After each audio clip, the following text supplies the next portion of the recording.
Okay, that was stupid.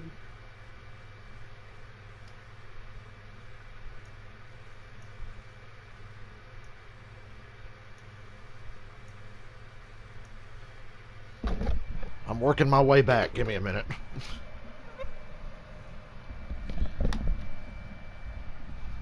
I'm almost back. I don't know if I'm on right now or not.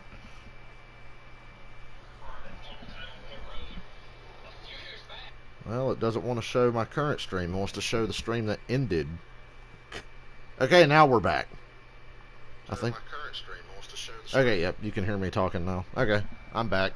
The storm knocked the power out. Hopefully everybody will come back. There's like 8 of us in here. I missed a lot there. I missed somehow Hamlin got the lead and then lost it, and then Kyle Busch got it. Or did Blaney? I don't know. And then I saw Christopher Bell got put in the wall by somebody. No caution for that. So I don't know. I didn't miss a lot, but some shit happened there while I was dealing with the fact that this random storm just knocked my internet and power out. But it's back on now. The internet took forever to come back on. That was the real killer.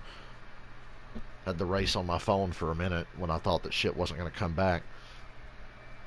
Just to be on the safe side, I unplugged my computer. It's fully charged anyway. I don't keep my computer plugged up all the time, but most of the time I do, especially when I'm using it. I don't want it to, like, go dead or me have to stop and plug it up when I'm in the middle of doing something. But yeah, I think we are good now. Yep. Game on. It was shitty to blow my power right as a restart was about to happen. Thank you, God. You're a fucking asshole. And Michael McDowell's still a douchebag for believing in you? No. That's not why he's a douchebag. 2 years ago this week when Liverpool visited Roush Fenway Racing during the tour of the United States, there's manager Jurgen Klopp and Mo Salah. They had a good look at NASCAR. And Wednesday, 3 p.m. Eastern, the Premier League continues on NBCSN following their match with Chelsea. League champions Liverpool will lift the trophy after clinching their first title in 30 years. Okay, Ron Blaney's in the lead.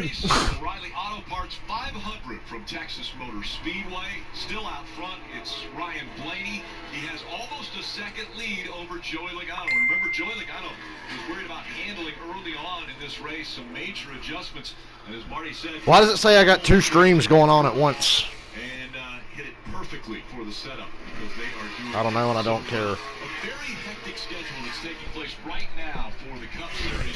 16 races, 68 days, but in a span of 12 days... 16 races in 68 days. 4 races. So 4 races in 12 days for the Cup guys who are right in the middle of that right now. Take a look at the time in the car. An hour, coming up on an hour and a half already, and the temperature 136 degrees. And remember, under pit stops and cautions, we've seen that temperature go all the way up to mid-140s.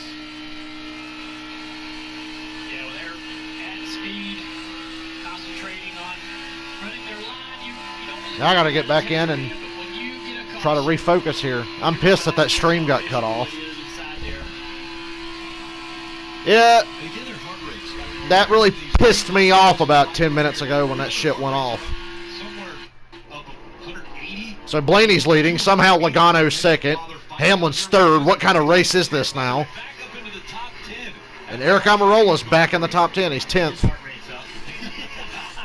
I still think Almirola's got the best car. He's just going to have to deal with the fact that he's not up front right now. Chase Elliott 6th.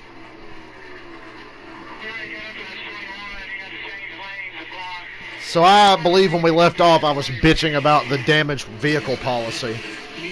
Oh yeah, it's thundering right now. And it's raining a little bit. Because Ozzy came in here wet. And he had just been outside. So it's rained, it's thundering, it's lightning. It knocked my shit out. But we're back now. I'm still pissed about it though. To go wherever Matty D isn't. Just try to find a way. And right now, the only driver in the top 10 that hasn't won in the Cup Series is Matt DiBenedetto.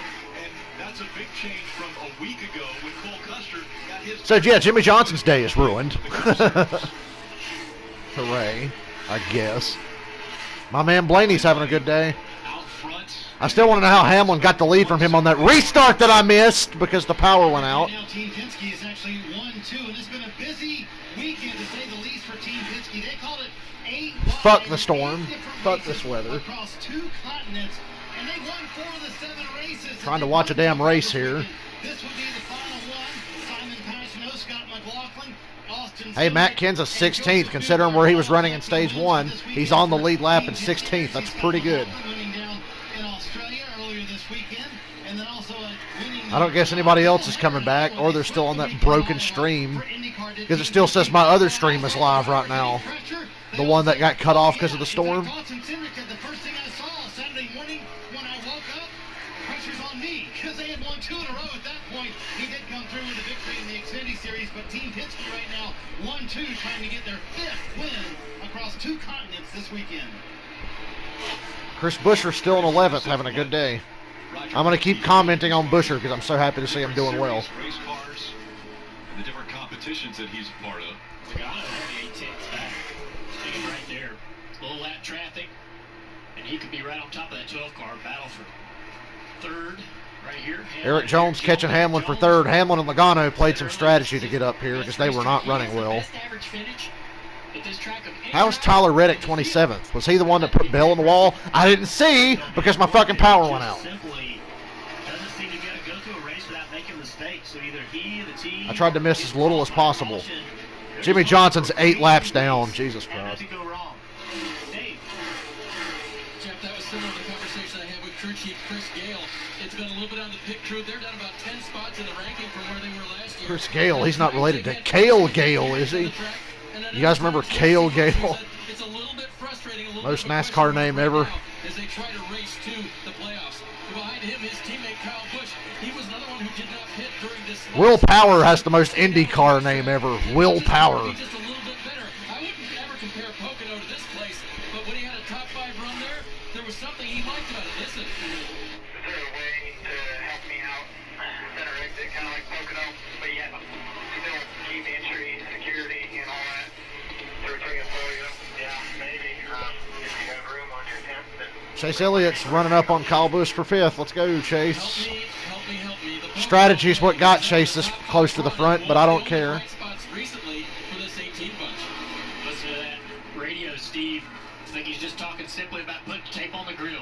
What it sounded like to me, downforce is everyone's friend. That was Adam Stevens, crew chief, talking to Yeah, us. more downforce. Let's have a 2-foot high spoiler and a 36-inch splitter, which is 3 feet. 3-foot splitter and a 6-foot high spoiler. Let's do it.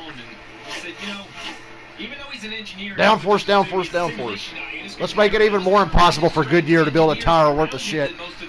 He was a hands-on guy working on the race car, looking at the race car, talking to Kyle. And this has been a major adjustment for him. Now he raised his hand and said, look, it's on me to adjust.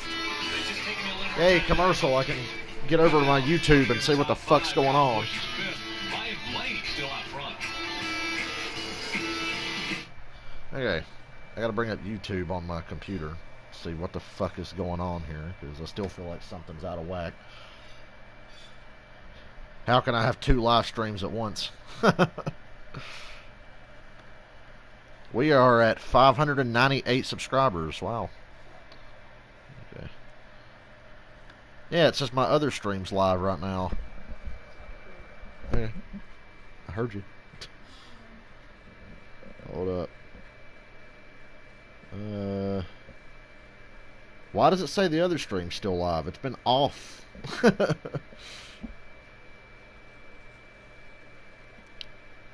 How do I end this?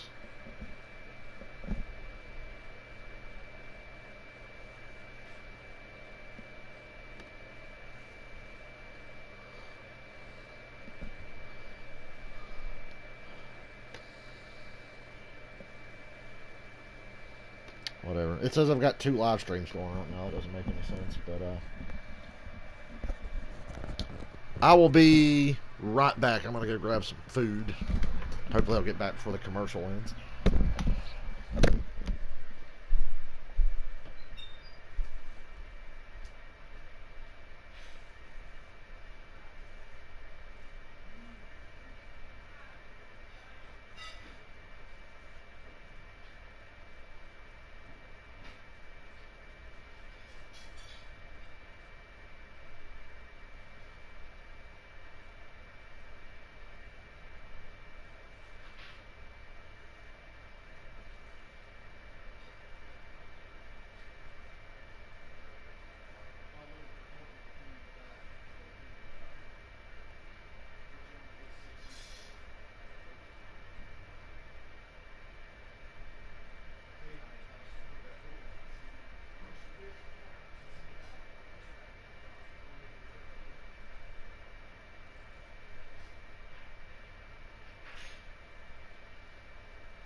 I'm back. Give me a minute.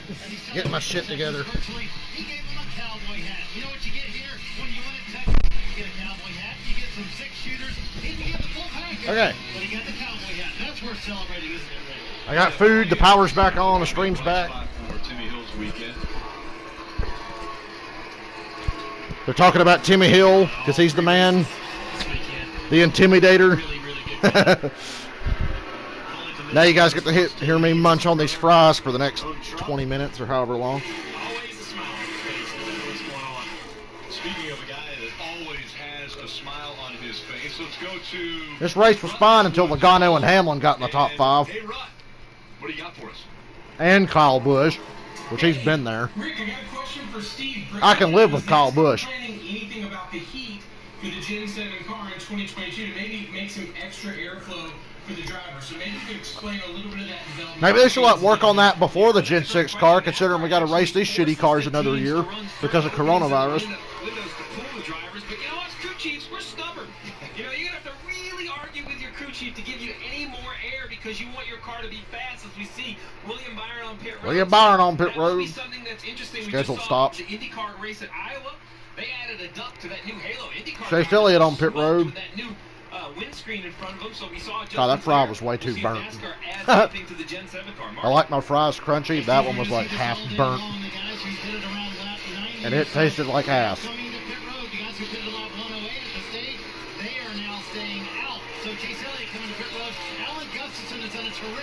Blaney to pit road. Who got the lead here? Harvick will have the lead when this cycle's through. Harvick or Kyle Busch.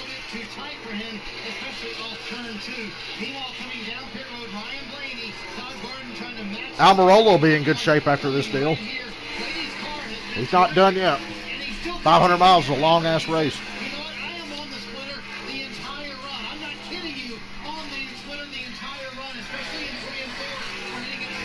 Man, I love these hot dogs. I've never had a Martinsville hot dog, but these look as thick as the Martinsville hot dogs. I know it's crazy, but sometimes hitting the splitter's the place to be. I mean, that's where the car wants to live. Jeff, you mentioned earlier how the two ends of the racetrack are so different, so I guarantee the splitter doesn't feel good down in 3 and 4 as you see Blaney going all the way around. Wow, Blaney went all the way to the end of the blend line before he got back up on the track. Probably bangs on the racetrack, but man, you want that thing as low as you can have it at the flat end of the racetrack. As it bangs on the racetrack. It's a good-ass hot dog.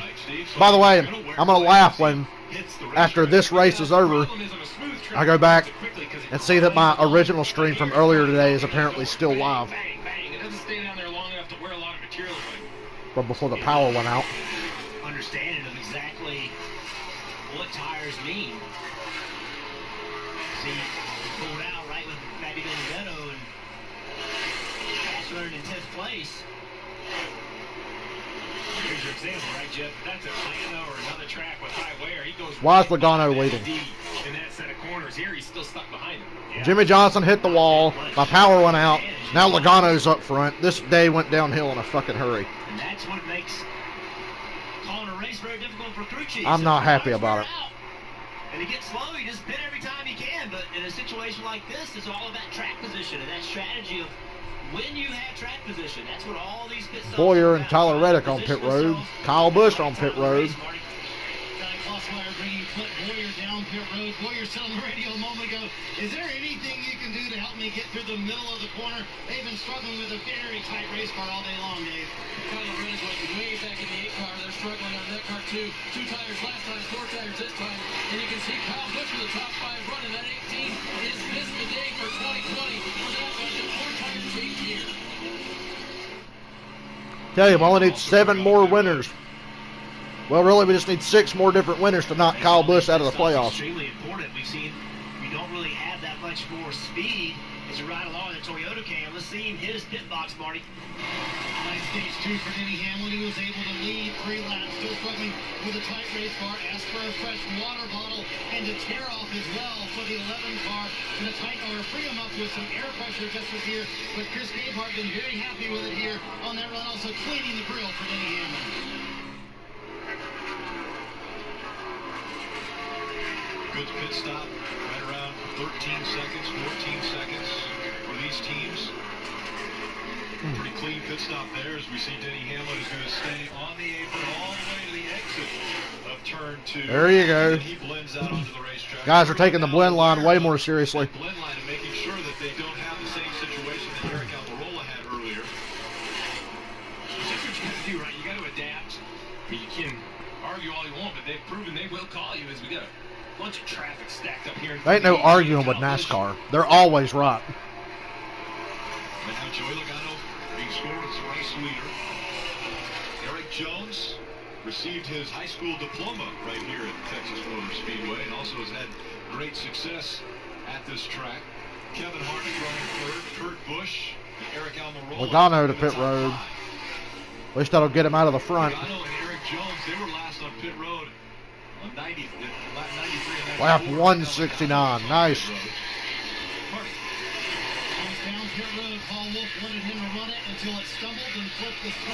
Hey, we made it to halfway. We're past halfway, I just realized. We're already halfway there.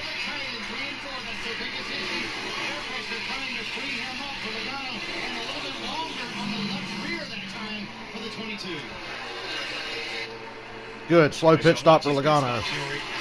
We used to have 7 pit crew guys down to 6. As long as bad things happen to Joey Logano, I can enjoy any race. The adjustments. The Jackman had the round red stuff to his helmet to use on the left side.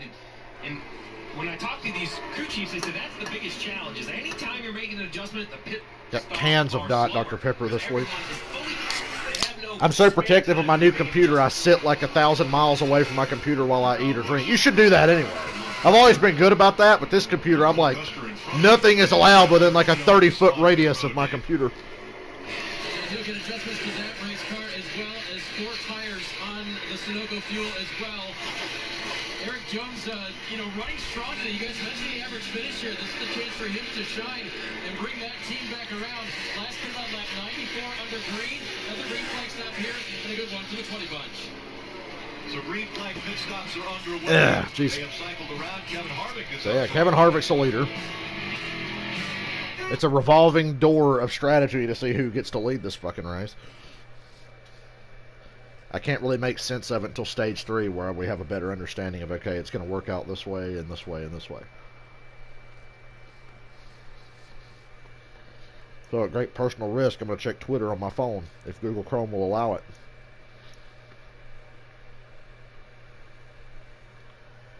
Okay, it actually loaded right up this time. My phone's being a slow piece of shit today.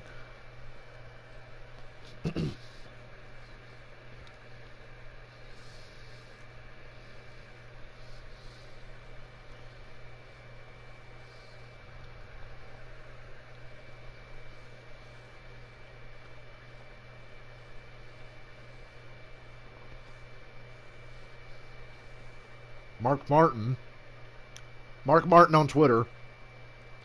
I'm struggling to be a fan of PJ1. It works good under optimum conditions, but it's so temperamental to heat, dirt, and marbles. I love watching guys run up by the wall, too, and that doesn't seem to happen much when it's used. Good point, which makes me wonder why the fuck we still use it at anywhere other than the low line at Bristol, because it seems to really work there.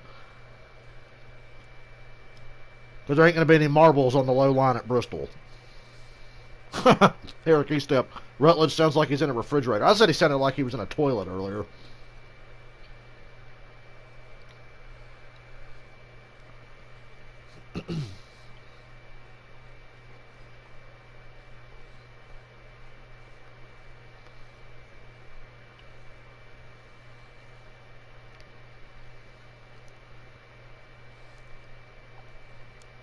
Hey, good news. Jimmy Johnson's met the minimum speed. After they held him 2 fucking laps extra. He would already be 5 or 6 down anyway.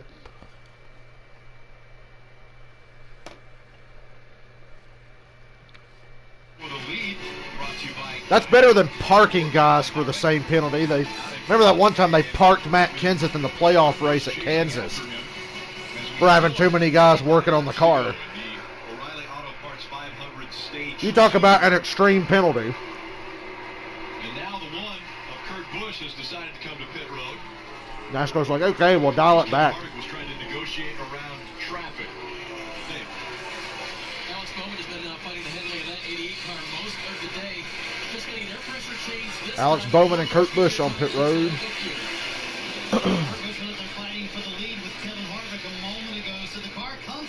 So, we're back to Harvick, Almirola, and Truex running 1, 2, 3. We've come full circle.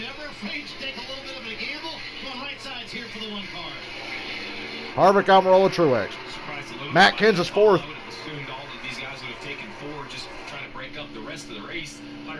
Literally ain't got the slightest clue what strategy Kenseth's on. Harvick's pitting. Kevin Harvick as he rolls down pit road, Marty. That's going to be interesting. All these guys who did it lap 108 now coming down pit road, including Kevin Harvick, who is leading as he came down pit road. He said the car is terribly tight in 3 and 4. That's his biggest issue. Excuse me. Rodney Childers not having hit as big of a swing with it this time. They make a right side wedge adjustment, trying to free up Harvick, and then also a left side wedge adjustment as well.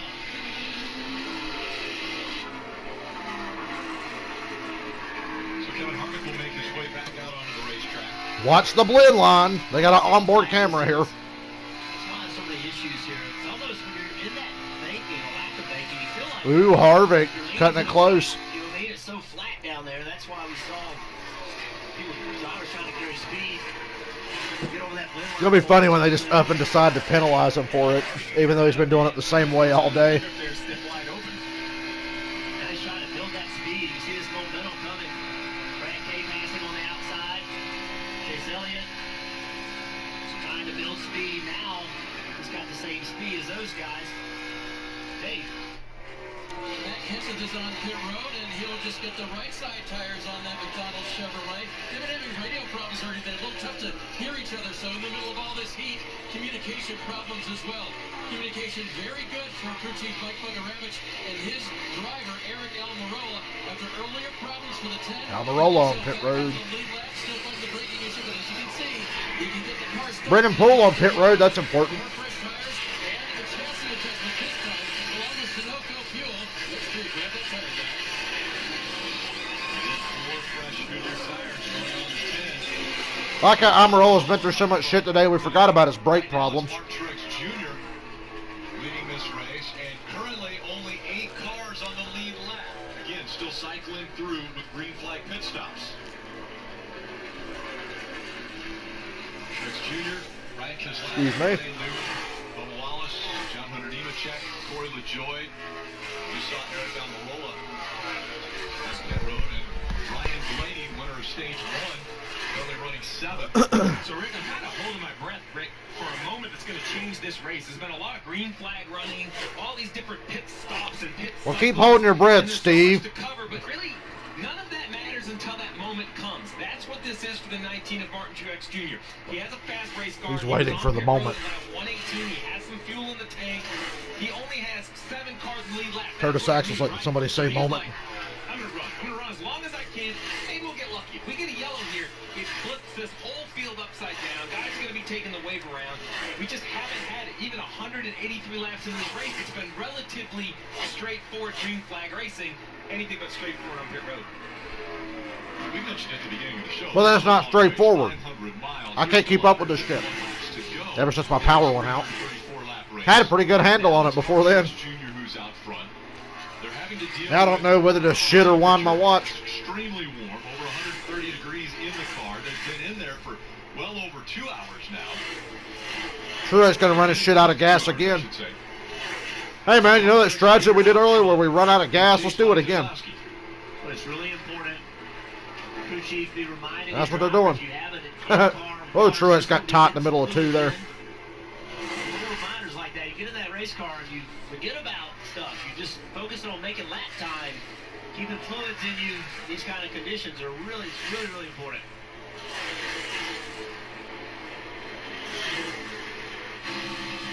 You see right here, this is a great shot. He's getting Hamlin on the top, Kevin Harvick on the bottom.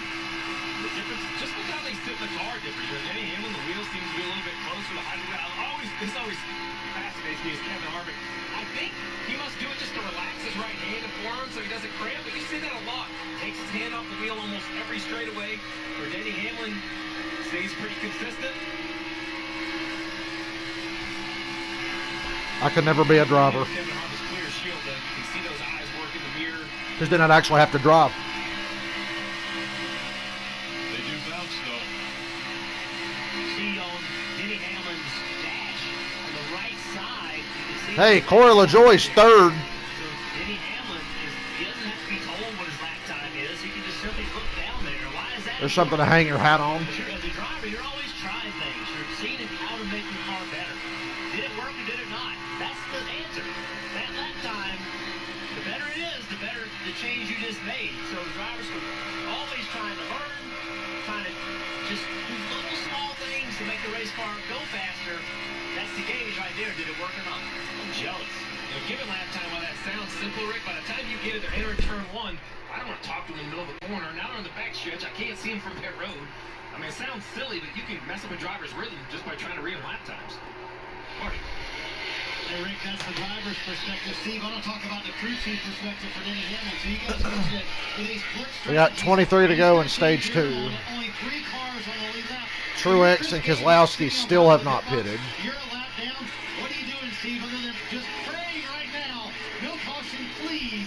Come on, get a caution. Let's shake things up a bit. Really what you're doing, you know the 19th I don't care what happens. He's your own teammate, but he's running his own race. I just want something to happen. You have to run the strategy, and the beauty is even if the yellow comes out, the 11 can stay on the racetrack and get back on the lead lap, but he's going to lose some. Busher to pit road, gas only. The 17's back on pit road. Yeah, they had a part break on one of the fueling cans, and so they wanted to make sure. Oh, they didn't get Busher full of fuel. So there goes Busher's good day. Only got a little bit of fuel in the That's what I get for talking about so him. kind of figuring out exactly what happened, but basically a can did not let fuel flow into the 17. Yeah, so this is a pit stop before. Watch the fueler right here on the top of your screen. He's going to work and work and work and Well, that work sucks. and work and try to stick that can in. Nothing. Goes back to the second can. Only got a little bit of fuel in, so big mistake or just unfortunate failure for the 17 car is going to cost them some time. Here's the 2 on pit road. Dave. Yep, and leaving. I believe this is going to be a 2-tire stop that they just made there. That's what they had talked about, doing 2 now, and then 2 probably at the end of the stage, according to crew chief Jeremy Bullins to his driver. Marty? And there you see Martin Truex Jr. obeying the one line, making sure of that. Like here's his father said, don't mess that up. Fuel only. So James Small made it a call here. Gas only for Truex. In this stage for fuel only for Martin Truex Jr. to try to keep all the track position he could. 20 to go in stage 2. Boy, the stage has felt like an eternity. Steve, okay, so as they continue to cycle through, and there's been so many green flag pit stops, how about the 12? How? Do you hear Rick Allen's voice crack? He said, how? He came to the pits. Problems. At lap 160, he has a 3-second lead over Joey Logano. Let me tell you why. Because the 22 car, Logano, came out behind Martin Truex Jr. and couldn't get by him. And he was costing him about 4/10 a lap.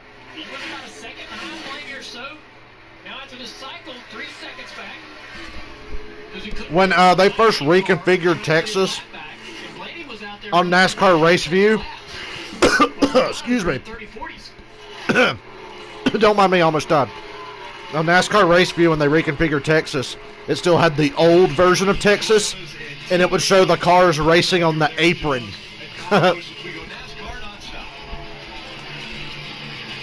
Don't know why I remembered that, but I remember it.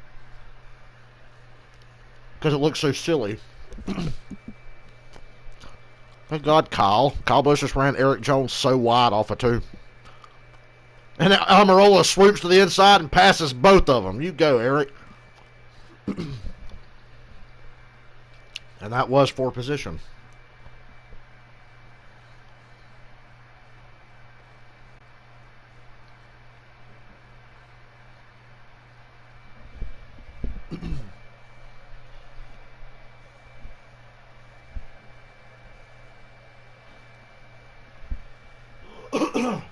Damn it. We give it up for Matt Kenseth running in 11th now. I guess they finally got that shit figured out. Everybody's pitted, so this is where everybody's running now.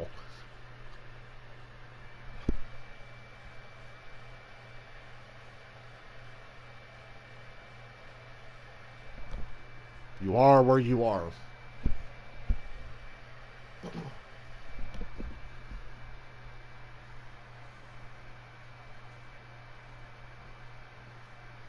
Power going out really took the wind out of my sails.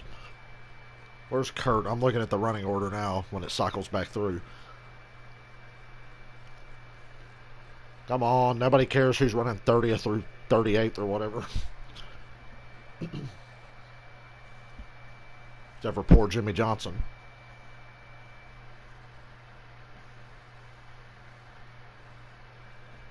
Blaney leads, Logano second, Hamlin third, Truex fourth.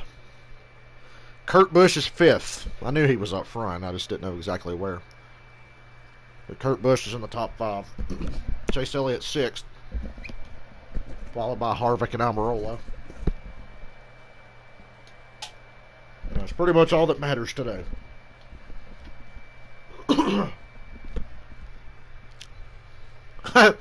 Harvick's so much faster than Chase. But because these cars suck and this track sucks, they just showed his onboard. He got right up on Chase, got really tight, and Chase drove away. So he's going to try again.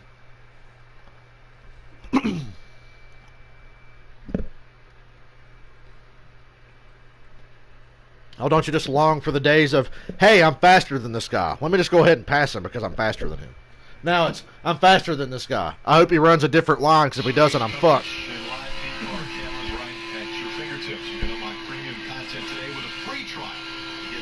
Radio communication. Go to NASCAR.com/mobile. Well, it's cooling off, guys. 127 degrees. Oh, it's only 127 degrees in Ty Dillon's car now. Cooling off. How about the 18 and 20, the little encounter they had? We got 2 teammates. Yeah, I saw this when I said Kyle Busch ran Eric Jones really wide. They both lifted right there to keep from wrecking. And when they both lifted, Eric Almirola passed both of them. And now Jones has pulled ahead of Busch. Kyle Busch is back in 10th place. Getting 2 cars in one corner, that felt like Christmas morning for him. He's thankful. This is the 500-mile race. As you We're on mentioned, lap 200. If this was an Xfinity race, it'd be over. And we got 10 to go in stage 2.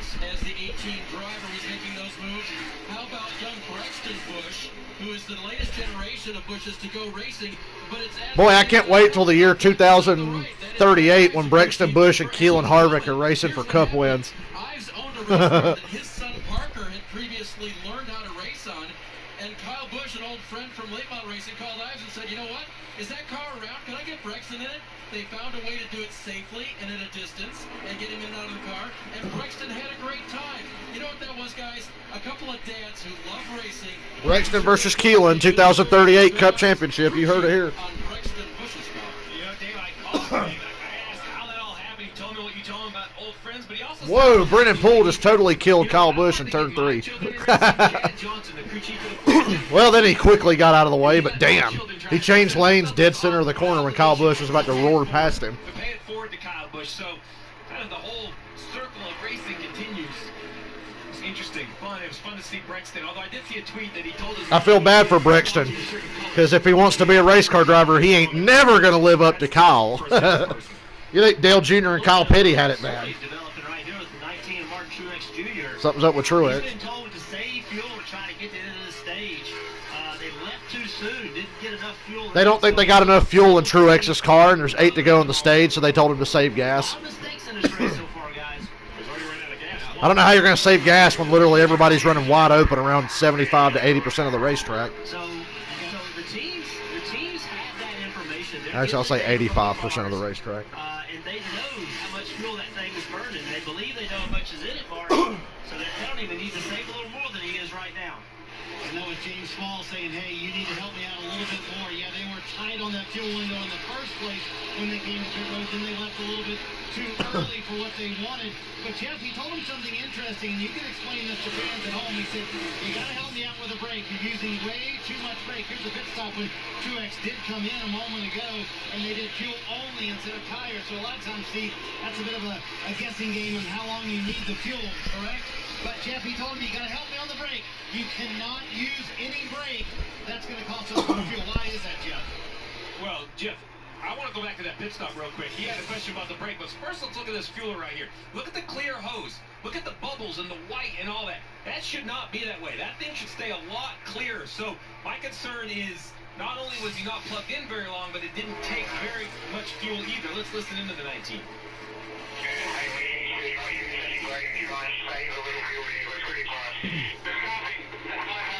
The 19 guys keep beating themselves every week. So we got a little answer, meaning that Petrucci in that situation, only the jack, when the jack falls, that's... And it was kind of Truex's fault. He started trying to roll out of the box almost as soon as the fuel can was engaged. Petrucci says go, go, go, 5 to go go at stage 2. And Martin was trying to go before the Petrucci even told him to. Now, as it relates to the brakes, every time you drag the brake, it slows the car down. And to get the car rolling, you got to give it throttle, right? So to save fuel, the least amount of brake you can possibly use is what you want to do.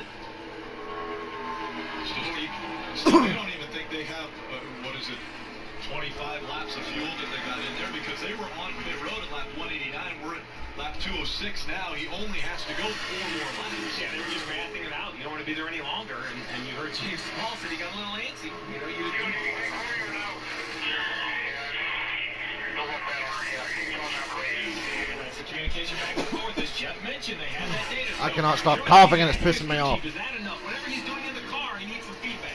And something for fans need, I don't know if fans realize. Harvick to 5th. He got by Truex. Does the 19 team see that data? Every team can see that data. So every team can actually watch and see how Martin Truex Jr. is saving fuel. It's something unique in this series. Those series that have that data, they keep it private. But in this series, they want everybody to see it, trying to keep competition close. Steve, I think you mentioned it earlier that the winner of the stage has gone on. Ryan Blaney's going to sweep the stages. He's coming around to 1 to go in the stage. Trying to say, I'm the only one who's going to win a stage today. He won stage 1, and now inside of 2 laps to go to win stage 2, he's still out front and has a 5-second lead. Could Ryan Blaney win his first ever boring race? Every race Ryan Blaney wins is exciting. That's not a good sign for today. He's just doing a nice, efficient job, Dale. You mentioned the gap he pulled by taking advantage of traffic, but he continues to stretch his legs up to a 5-second gap now. Yeah, he's got a 5-second lead on Joe Logano. At least it's somebody I like that's leading. Joe Logano putting down some fast laps. He's complaining about that car. I wouldn't change a thing. Blaney's car is not falling off a bit. And he will see the green and white checker. So Blaney takes stage 2. Yay, stage 2's over. We're on the home stretch. We're going to make it. In his career. Logano 2nd, Hamlin 3rd. Kurt Busch 4th, Harvick 5th. And he's hoping for a better result because he ended up 12th that day at the end of the race. But he gets stage 1 and stage 2 wins. Ryan Blaney now with 2 more playoff points. But can he win the damn race?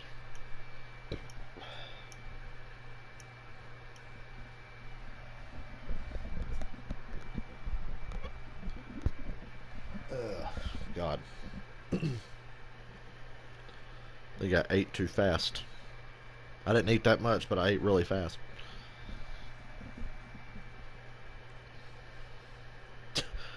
Okay, so stage 1 was like entertaining enough. Stage 2 there after a while was a little bleh.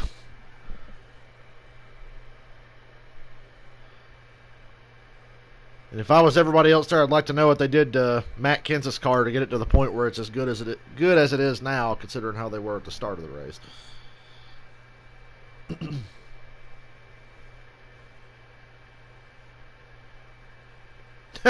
This race is as boring as Jim Utter's timeline would have you believe it is.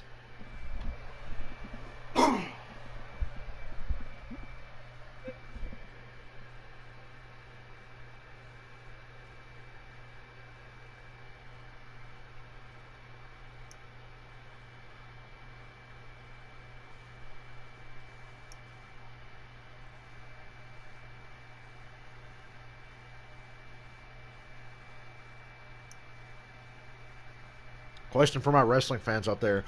Why do people love Naomi so much? I don't think she's anything special, but apparently she's getting treated really shitty on SmackDown lately. I don't know this because I don't watch. I just scroll Twitter and I still follow. That's how I get my wrestling info. I follow like every wrestling personality and everybody who follows it in the world. And that's my source of like, wait, this is going on in WWE? AEW is so boring I never see anybody talk about it.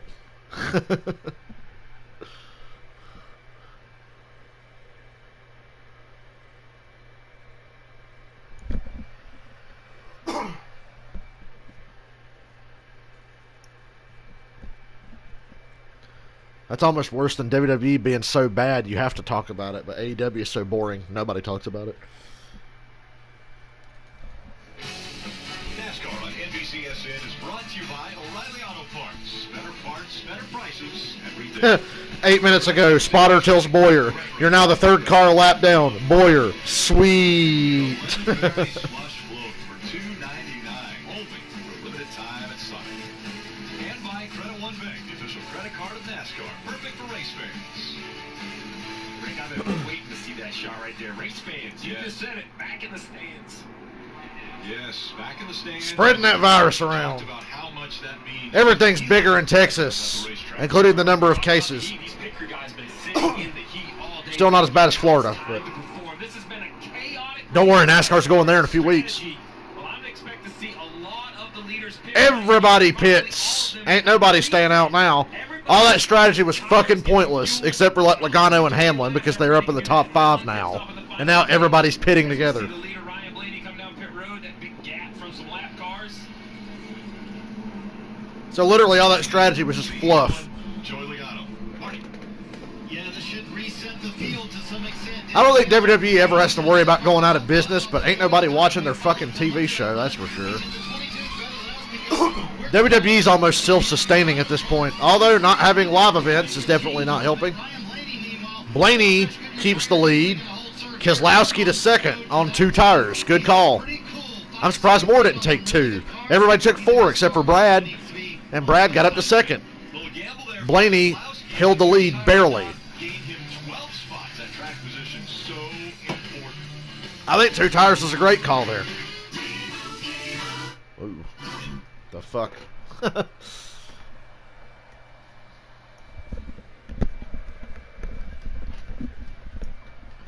So Blaney's definitely in position to win this thing.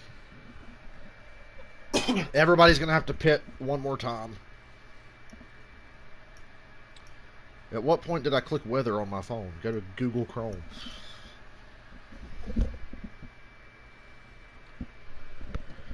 I say it every day, but the laptop changing colors is awesome. So fancy.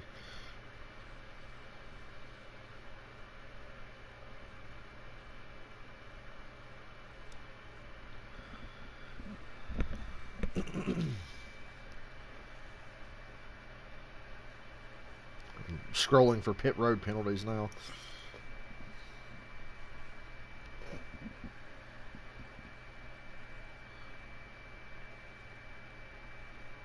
Well, now I can't scroll anything. Google Chrome's doing that shit. Okay, now it's like, what is up with this shit today?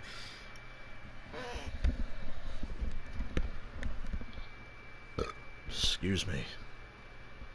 Boy, eating only made me sleepier. It'll do that, I guess. Of course, I know the moment I go to take a nap after the race, I'll get a phone call or 25 messages or something.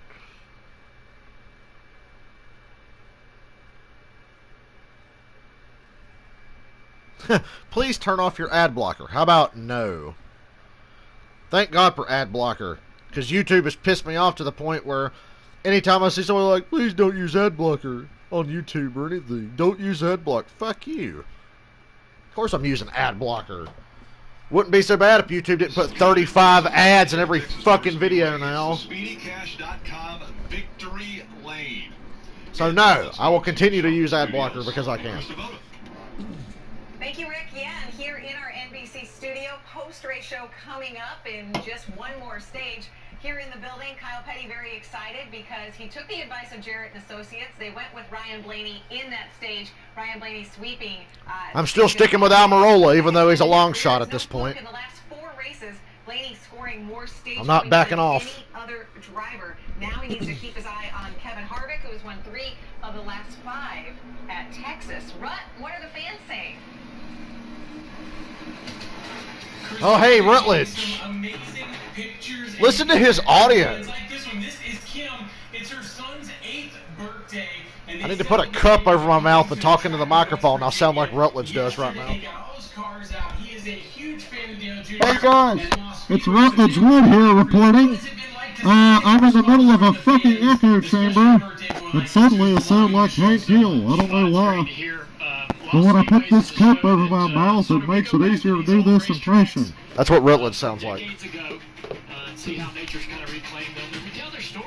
That's me testing my new Rutledge Wood sound system. You know, different types of tracks from all over the country, and what they meant to the drivers that race here, and also really what they meant to the communities. We had a blast putting this together. I wanted to make this show for a talking about Dale Jr.'s Lost Speedway show for the 85,000th time today. Streaming platform for ABC. It's free. So I hope you guys will check it out. It's been a lot of fun watching those two, Junior. Okay, guys, get ready. Great job putting them together. A learning experience, too. For sure. A lot of fun. We're going to restart with 117 laps to go. Along with Denny Hamlin, you see, fuel so important. 117 laps to go. Even before the restart here. Yeah, so You can make it on one more stop, split it in half. now, the end of stage 2 kind of cleaned everything up. Every car on the And like Steve just said, that strategy shit's pointless now. The only guy that gained was Brad. He took 2 tires. Now he's up front better than he's been all day. They all need one more tank of gas to make it to the finish. You saw him shutting it off, up the temperature a little bit, shorten their pit stop a little bit. The big question now is, do you get cautions? Do you not get cautions? If it comes under green, I don't think we're going to get a lot of cautions unless it's early in the stage. it has been chaos. Like I said, I'm about out of ink. I'm on my second pen trying to keep track of everything you see. Denny Hamlin's stuffing ice down his fire suit right now. Driver suit right now. Trying to stay cool. Well, trying to stay cool. 4 races in 12 days, guys. And the next one coming up is Kansas. That's Thursday night. Thursday night. I'm so excited. Thursday night, as you mentioned, and no Xfinity race. Xfinity race is on Saturday. The first cars on the Yeah, it's weird. Cup is the first race this week. It's Thursday night. Xfinity and trucks are on like Saturday, Friday and Saturday, I think. I wish we were going. I wish I was going to be above Kansas Speedway, calling it from there, but we'll be here at Charlotte Motor Speedway. And we're thankful that they have let us utilize this booth for these races. NBC Sports ain't as fancy as Fox. They have their own TV studio to call the race from. These fuckers got to go to Charlotte Motor Speedway, use the TV booth. Because there's been so much chaos going All right, Blaney on the outside, Keselowski, Hamlin third, Logano fourth. 117 laps to go. Go Blaney. I said go Blaney. Never mind, Hamlin just shoved Keselowski out to the lead. Although Blaney's going to get a big run here. Side by side. Go Blaney. Clear, clear, clear. He's not clear. I'm just trying to will it into existence. You've got to get the lead now. Oh, Blaney just got... Whoa, whoa, whoa, whoa. Oh, Logano and Blaney just about wrecked. And Harvick's going to the back because he got stuck behind them. Oh, big wreck. Truex head on into the wall. Kyle Busch in the grass. Holy shit. William Byron, Cole Custer, Ryan Preece, Chris Buescher. That was a clusterfuck and a half. Kyle Busch hooked Truex, and Truex went head on into the wall.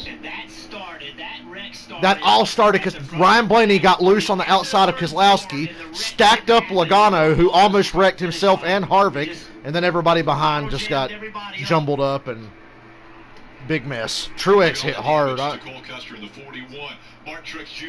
He's rolling though. He looks like he's fine. Not his car, but he's fine. That wreck started up front coming out of 4 and didn't happen until past the start-finish line on the front stretch. This was the start of it. Good restart. God damn it, Blaney choked because now Keselowski's got the lead. Hamlin pushing Keselowski. Blaney sidetracked and holding Keselowski back. This is what you got to do because it's so hard to pass, and you know this race is going to go green, so you got to drive like a maniac on this last restart. Turn 3, Keselowski with a big run. Keselowski drove it in. Blaney drove in too hard. I can't believe Brad's car never bobbled. Blaney's the one who gets loose. And then back here. Oh, Almirola got into the left rear of Kyle Busch and turned him into Truex. And it hooked Truex head on into the wall. And then poor Cole Custer, Ryan Preece, and Chris Buescher and them guys, they were just innocent victims. Logano got loose at the exact same time Blaney did.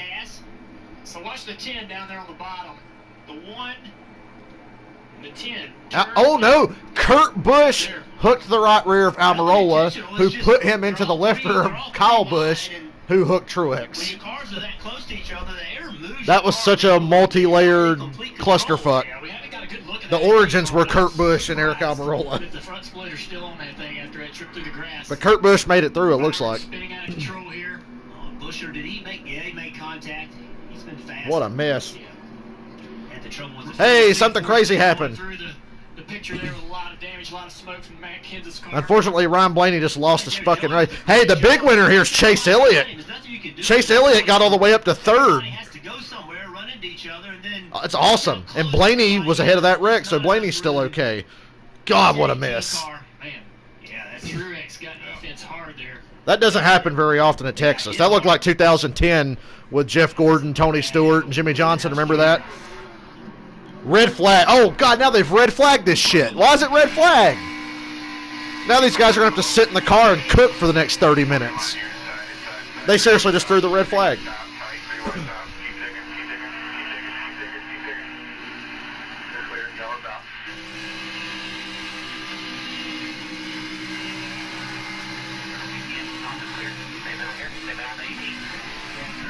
Yeah, Kurt Busch, wow.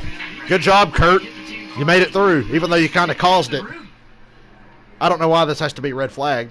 Kyle Busch didn't get that much damage going through the grass. Duke boys. Kyle Busch's front end should have been torn off there. I don't know how it didn't. Truex is done. Listen into the 19 radio.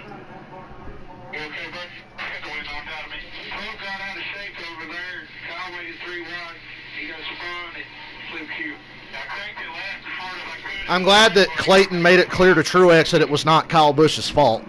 I'm glad that the spotter was like, hey, it looks like Blaney got loose, Kyle takes him 3 wide, and then he got hooked, and it hooked you. So too many times you see spotters go, that son of a bitch just wrecked you, and then it causes a fucking fight.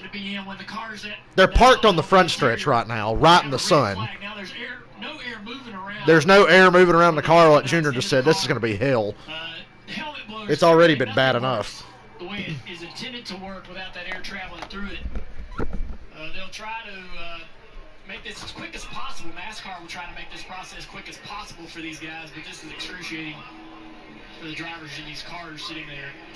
Looking at the left front fender of the 4, looks like he had a little bit of damage. I couldn't tell if it was going to rub or not. There's just a lot of cleanup that has to take place. That's why NASCAR has stopped them right here on the front stretch. There's a good shot from on board the Monster Energy can. Side pan for Kurt Busch. Yeah, they're right in the sun. Truex said he got the wind knocked out of him when he hit the wall there. Right in front of the G on Goodyear. Jeez, man. I'm looking at this camera right here trying to make sure. You gotta love it, though. That was exciting. Do I not need to pit? You know, even with 115 to go, you don't want to give up the track position. You're not pitting yet. You're staying out here. Do not pit. Unless you're way in the back already. Yeah, it's a tough situation to be in. You don't want to give up that track position, but terrified to... Literally nobody in the stands is wearing a mask right now. 10 cars involved. I don't see a single mask in the stands. Quickly things can change. And everybody's crowding down around the catch fence to take pictures of the cars. So here's the list of people in the wreck. Kurt Busch, who made it through. Eric Almirola, who made it through. I think. No, Almirola got hit. Chris Buescher, Kyle Busch, Martin Truex, William Byron, Ryan Preece, Cole Custer, Matt Kenseth, and they said Ricky Stenhouse. I'm going to look out and see where Kenseth's at. How bad did Kenseth get it?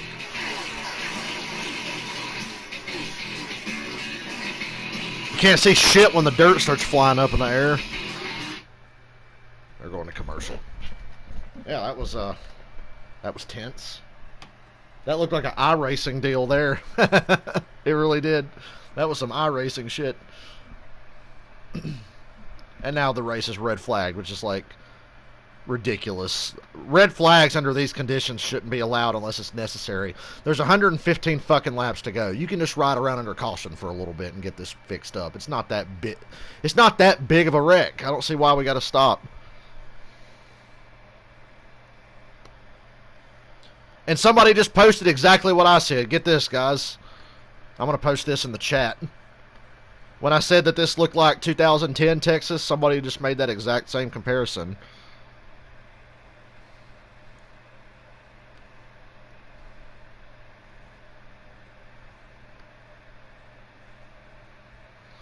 Here you go. The wreck that just happened, right next to the wreck from 2010 I was talking about. That had like Jeff Gordon, Tony Stewart, and Jimmy Johnson. It was like almost the exact same thing. Racing's weird sometimes.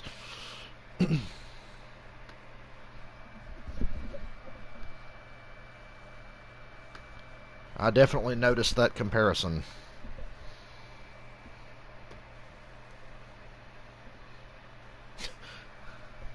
This is cruel and inhumane.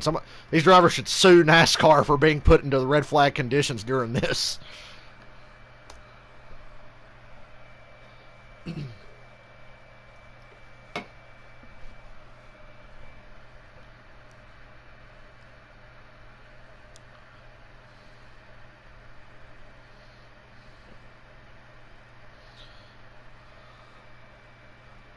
Somebody just said what I said. Fans get out of their seats wearing no masks and go down to the fence clustered around each other to take pictures. Yikes. Yeah. And Texas is a hotbed right now for coronavirus. I don't know. Could they have not parked these fuckers down in Turn 1 where the shade is? Because there's shade in Turn 1. But no, they parked them right here on the front stretch. Motor Speedway, 115 laps remaining in this 500-mile race. Let's take a look at today's Ram trucks built to serve, guys. Yeah, the heat. I mean, there it is. In case you can't watch, I'm going to post a picture of where they're parked at so you can get an idea of how ridiculous it is. And this red flag's not going to make things better. It's going to make things a lot worse. Interesting to see if these guys can hang in it. Pit calls. Tires haven't been worth a whole lot. There's 115 laps to go. We now have some cars wrecked. When do you pit? When do you put on tires? How do you get your driver track position, Jeff? Well, you can't do it by making Here's where they're mistakes. parked So at. At this point in the race, if you make mistakes, you're just not going to have time to recover. We've seen some drivers have them early and have time to recover. but Right now, there on the front they stretch. just can't afford it. Right in the sun.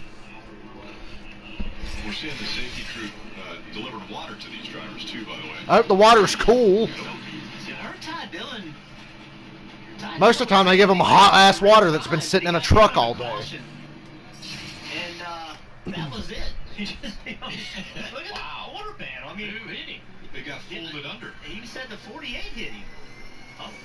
Boy, Jimmy Johnson's asleep at the wheel, isn't he? There's the damage to his 48 over there on the hood.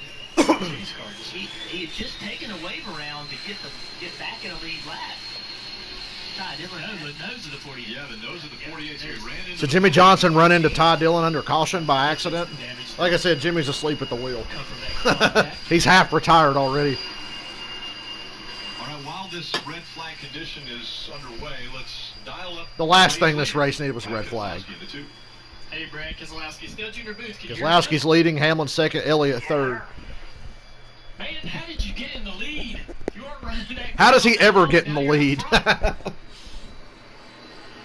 good question. Trevor Ball's team keep working on a World Mustang, and keep getting better and better and better, and just now starting to get track positions to go with that. So hopefully we can hold it off. I know one thing, being stopped under red flag and almost 100-degree conditions, I am really thankful for the art department that needed me a white and red black car rather than just a solid black car. It is hot. Yeah, buddy. How good is that race car now that you had some clean air? Ain't nobody wearing masks either. Traffic, we weren't great, but when we get laps where cars in front would pull off or something would happen, we could run, maybe not quite as fast as leader, but close to it. So, I'm hopeful that we can keep that pace or better now that we have clean air, and I think we're going to have our shot here. Hi, buddy. I know you're miserable, but 2 tires was the call. I like that call. Heck yeah, well, I appreciate the fans that are here today watching in the grandstands, and we're glad to have them. Hope everybody stays safe, and hopefully we can have full capacity tracks here real soon.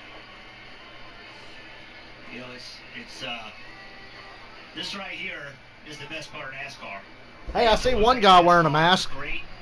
Okay, there's 2 masks, 3 masks, 4. I counted 4 masks. Fans bringing energy to the racetrack, and I know the fans. Dumbass Texans. Why are people in the South so stupid? I know there's stupid people everywhere, but the ratio of stupid people in the South is like ridiculously high. I was shocked at the noise they made at Bristol. I think I'd have been conditioned to not hearing them for so many races. They were so loud during the All-Star race. We've heard them today. Rick, I just have to think, with this accident knocking out a couple cars, who's going to step up? Who's going to have the day? We saw Cole Custer last week jump through and get his first win. He unfortunately was caught up in this, but who else out there? Can Matty D maybe back there in 9th? Can he jump in? Denny Hamlin's dumping water on himself. I don't know if that's a good idea. Kurt Busch's face is red as fuck. His face is more red than Keselowski's car is.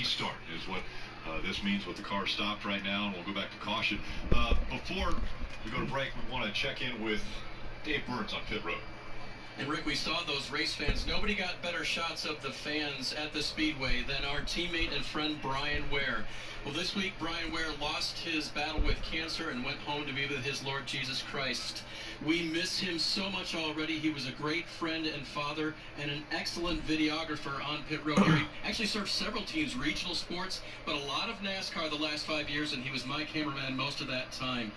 He got the name Snacks because between shows, all those shows we do, yes, he would sit down and he would eat snacks, and he took it gladly, always had a smile on his face, and had the kind of attitude you always want.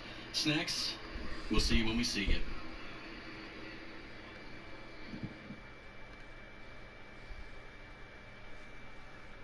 Well, that was depressing.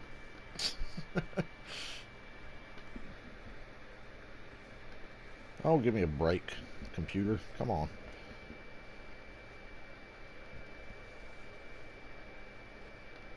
Did they go to commercial or did I mute to? Yeah, they went to commercial.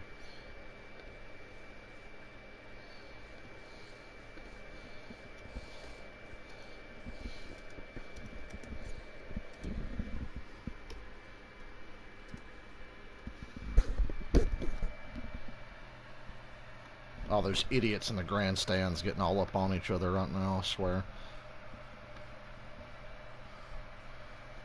Definitely some Trump votes in that crowd.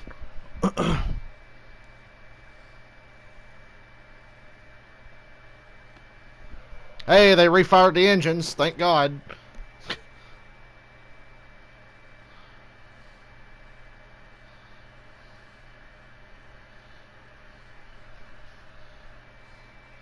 Shit like that is why we're not going to Watkins Glen next month, in case you're fucking wondering, for all you idiots out there that don't want to wear a mask and don't want to, like, you know, take precaution. You fucking morons that do that kind of shit are the problem. And like I said, that's why we're not going to Watkins Glen next month. One of everybody's favorite races of the year got canceled. Because jackoffs wouldn't take this shit seriously.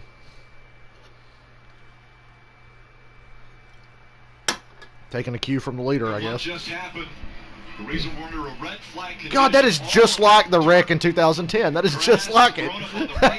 William Byron almost did the exact same thing Jeff Gordon did in that wreck, only he didn't get nearly as much damage. He didn't get junked like Gordon did that day.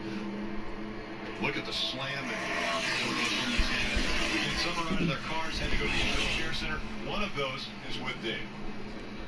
And that is Cole Custer. He's trying to get a good look at him, but a lot of glare down here, as you can imagine, on this sunny day. At least Custer gets to go inside now. What did you see? Yeah, I mean, it's obviously one of the most humbling sports you can be a part of. You know, winning last week and part of a wreck this week. But I just, you know, I was on the brakes as hard as I could, and then the 19, I think, came down from hitting the wall, and just one of those things you couldn't really go anywhere. And it felt bad. I mean, I thought we were getting our Haas automation, you know, Mustang better as the day went, and it just was trying to keep up with the racetrack and just didn't really have much to show for it. But I thought we would have ended up pretty good right there. How'd you keep up with the heat? If you could describe for our viewers what it was like racing today. It was hot. I mean, it was definitely just trying to put ice bags on you, spraying cold water on you. Hopefully your AC was working good, you know, but it was definitely pretty hot out there. But I think we were able to manage it fairly well. Was your AC working good? Huh? Was your AC working good? Mine was. Hopefully. I don't know if everybody else's is, but I was happy with mine. All right. Cole was cool until just now. That's important. Out of the race, guys. Yeah, you mentioned highs and lows. You see the temperature, it's still 96 degrees. It's kind of funny how when you win a race and you're in the playoffs, you get a wreck, you're still laughing. Yeah. Some tells me if you hadn't won last week, that laughter wouldn't have been there. 2 hours and 28 minutes. These drivers have been in the car. 2 hours and 28 minutes in these cars today. So far, we still got over 100 laps to go. You can't work on a car under a red flag condition. You Stay out here, obviously. Well, the guys in the back are pitting. Harvick's pitting. Harvick was right in front of that wreck. He was like right in the middle of it. Kyle Busch got a pit. Kyle Busch's car looks fine. It looks like his car held up pretty well. Through the grass there. Just a little bit of quarter panel damage on that 18, and then a small hole in the front of They got to work on it. They're going to go to work on that slowly, carefully. You see So Kyle Busch is not going to win today. The drought continues. Because he did bounce pretty high there, Marty.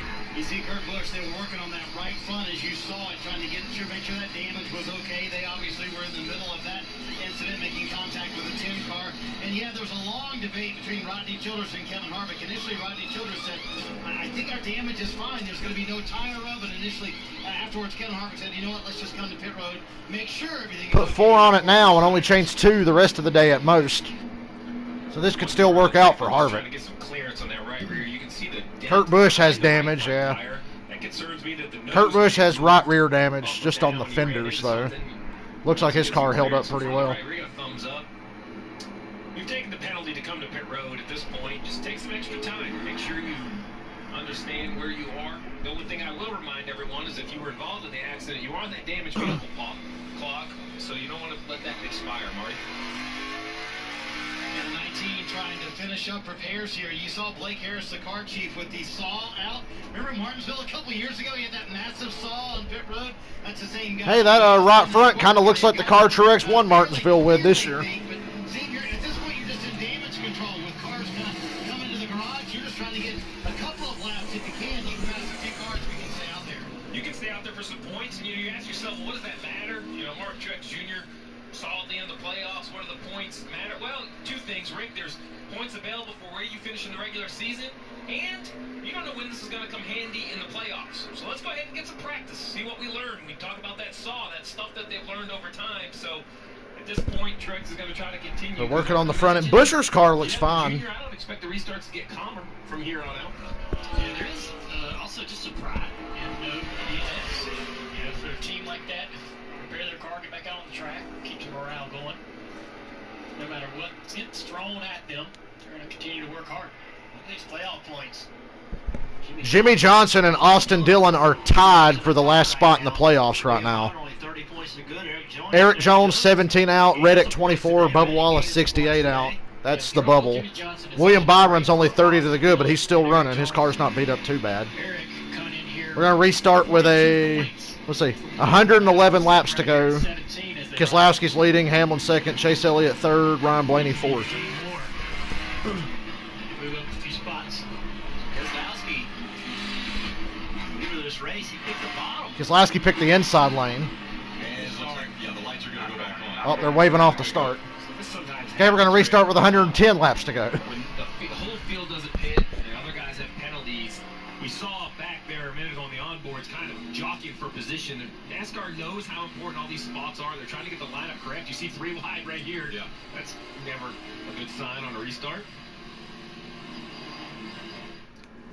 Right now, Kyle Busch is 3 wide with Ty Dillon and Kurt Busch under caution. Early in the race, Jimmy Johnson was running really well. Tire got away from him. Extra man over the wall. That was a penalty. Went all the way to the back. Eric Almirola comes up a little early on the blend line after a pit stop and gets a penalty. Also having a great run. Carter being a little bit aggressive with that, but NASCAR's watching these guys now. Ryan Blaney with a lot of speed. The modern half this year that continues. One stage 1. And then Jimmy Johnson. with a big Jimmy Johnson pounds the wall. Then my power went out for about 5 minutes. A lot of damage.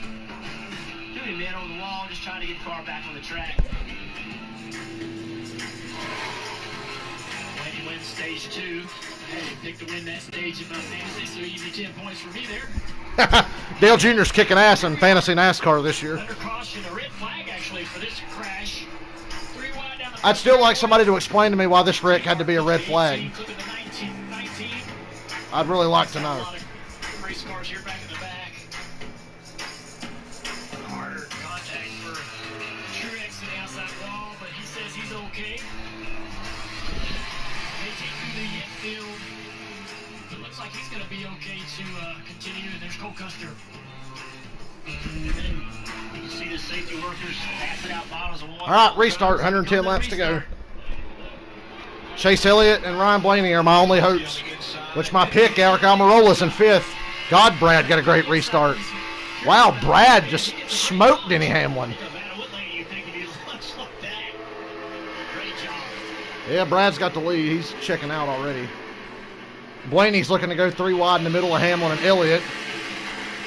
See Ryan Blaney, that second row. Blaney's got the best car of these guys up front. He's been the fastest and lost some track position on that last restart. And he pushed that Hamlin's to the outside of Brad for the lead. Two car. Denny wide off the turn 4 though. But Denny pushed off the corner. Brad takes it back. He's clear. Remember, Brad's on 2 tires. Pushing that 11 car into the corner, but just too much. Gets a splitter on the ground. 11 goes up the track. Brad in the bottom brood. Let's see if Denny can get some momentum off the top here. Remember now, Brad's on Brad, 2 Denny, tires. Blaney. Blaney and Chase are side by side for 3rd. Took 4 tires last time they come to pit road. Brad's still in the bottom brood. Denny working that high side. Blaney's got to get clear of Chase and then hope that Hamlin and Brad slow each other down. Blaney's not been able to clear him. Well, Blaney's car's not as good right now as we've seen it most of the day. Yeah, I was wondering how he'd handle this. But yeah, in traffic just a little bit. And he's been better on the long runs, I think. I think that's been his strength. Look at Chase Elliott, side drafts him, turns. Now Blaney gonna get on that right rear quarter panel, right there. Marty. Hey guys, speed for this year for Ryan Blaney has not been an issue. Getting stage points for Ryan Blaney has not been an issue. Being good in stage 3, that has been their issue. Todd Gordon told me this morning, putting the entire package God together, damn it. I challenge Ryan. I want you to be a student of the game. I want you to learn how race Blaney finally got clear of Chase for 3rd, and he didn't lose that much time to Brad Keselowski and Denny, so hopefully Blaney can just settle in and chase these guys down and get the lead back. Because Brad is definitely holding up Denny right now. Brad is not as fast as these guys. And I know Blaney's faster than all of them. Oh, Keselowski loose in 2. Denny went high as well. Here comes Blaney. Oh, yeah, Blaney's going to pass both these guys now. They stayed tucked in line behind Denny. Where do you go? Can't believe Brad held the lead there.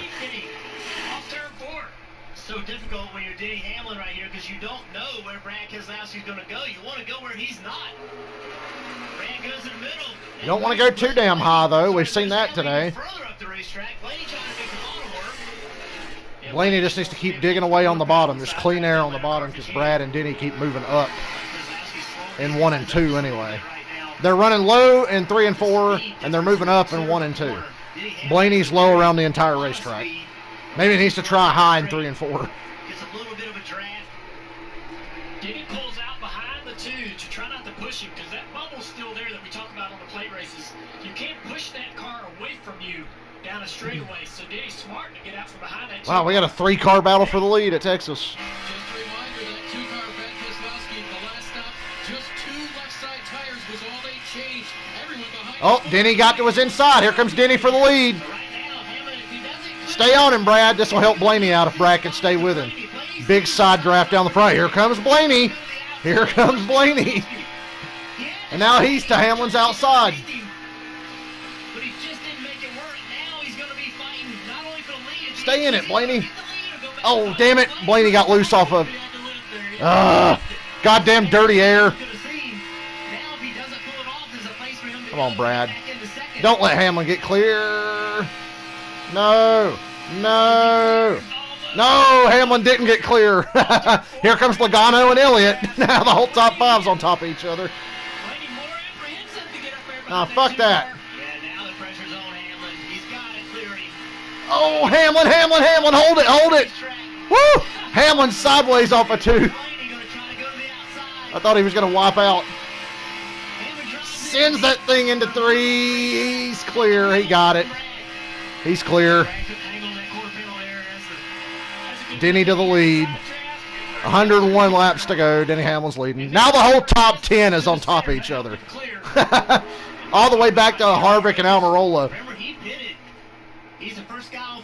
Brad did all he could. He was slowing them down. The top 7 are on top of each other. Almirola's passing Elliott for 5th. I'm not done yet, fuckers. Almirola's back in the top 5 with 100 laps to go.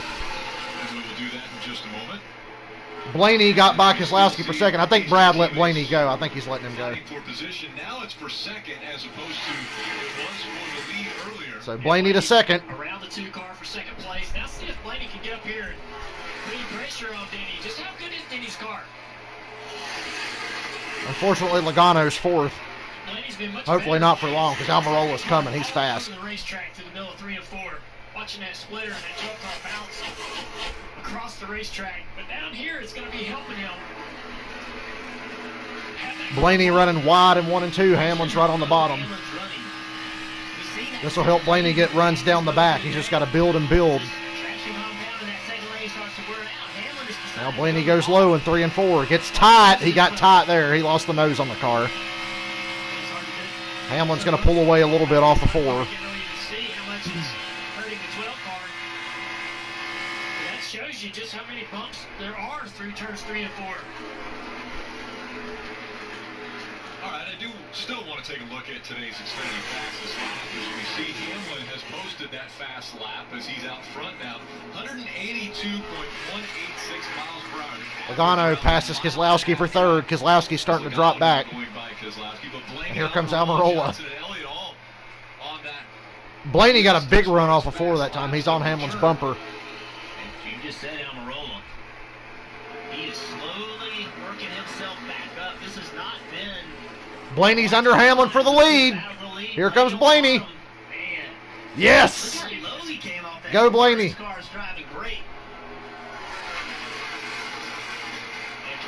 Hold it. Yes, Blaney got the lead. He's clear of Hamlin. Clear. There you go. Go Blaney. Hamlin 2nd, Logano 3rd. Almirola's 4th, Keselowski's 5th. So I guess 2 tires is not paying off for Brad like I thought it would. Then again, he hasn't had that great of a car today, especially compared to Blaney, who's clearly the best of the bunch. Ooh, Logano, what the hell was that? Logano just got really tight going into 3, and Almirola just blew past him. So Almirola's, does Logano have a problem? Logano straight up just went straight towards the wall, gathered it back up, kept going. He just got passed by Keselowski, Chase Elliott, and Harvick. Good, fuck him. Fuck Joey Logano.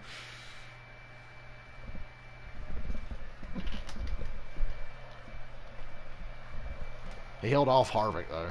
He got back in front of him. Yeah, fuck Joey Logano. If this race stays green, I'm okay with it. I don't care if there's a caution or not, no.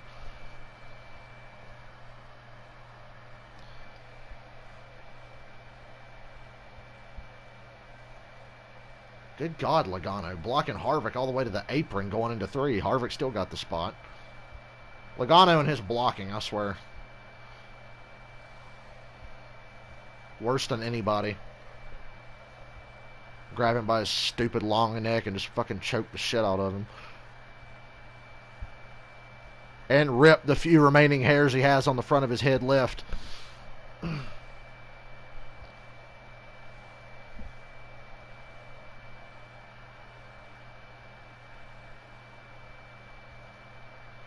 Oh, Brad. Jeez, he about took out a lap car. I think it was Joey Gacy almost got into. Yeah, I'd say Brad's struggling right now. It's bad when you're the one almost taking out the lap cars.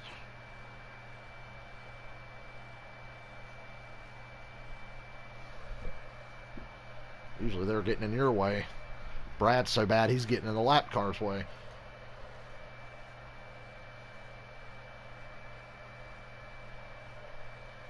Caution. Caution's out. What happened? You still can't make it from here. Oh, we got the 38 John Hunter Nemechek's wrecked on the backstretch. Well, he spun. I don't think he hit anything. Got a flat left rear. One of the Rookie of the Year contenders, John Hunter Nemechek. You see the damage to the back of that 38 machine, and that brings the caution out. Now for the 6th time today. And we have a caution. You still cannot make it to the end. We're at 90 laps to go. He was running 23rd when that happened. Unfortunate for John Hunter. One rookie helps another. Tyler Reddick, I believe, is going to be in the free pass position. Well, this race is taking He's forever. the first car, scored 1 lap down. And right now there were 20 cars on the lead lap. If you add Reddick, it will be 21. Blaney, Hamlin, Almirola, Elliott, and Harvick, the top 5. Yeah, John Hunter had a flat left rear and spun off of 2. Looks like he just lost control all by himself there, no help. This Logano had a little issue getting into turn 3. Yeah, they're just now talking about what happened to Logano a few laps ago. Has to chase it up. Slow to get back to the gas. It cost him a handful of positions. He did regain speed and got going again. No issues there. Let's hear the 22 talk about that issue.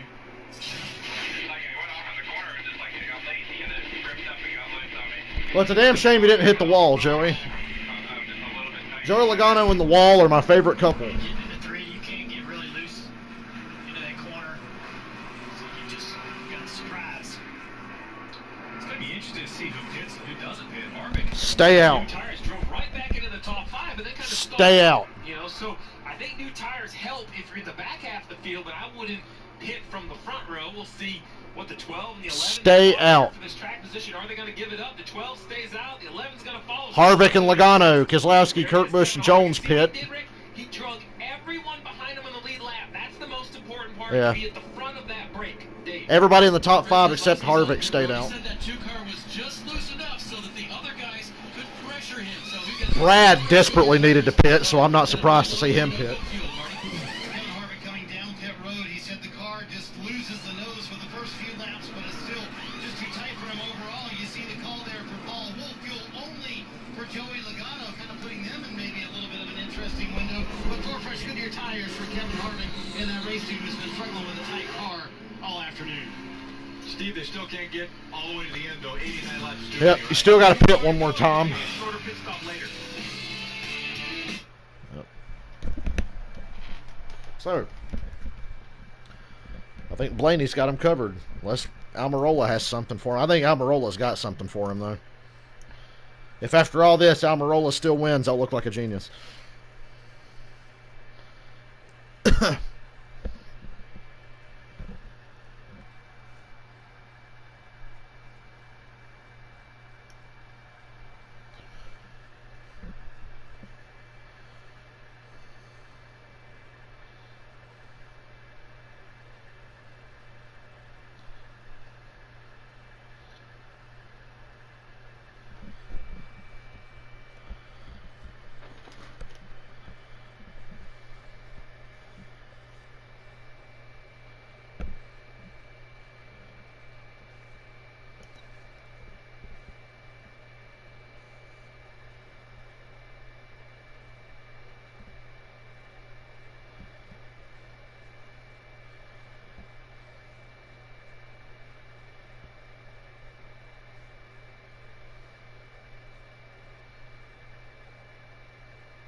Okay.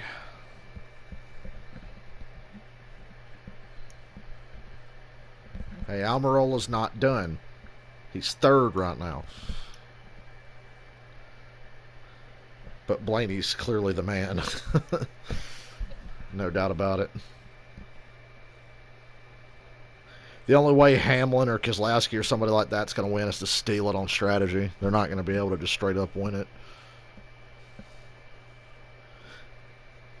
Hamlin and Logano, they've played strategy and lucked into their track position, basically.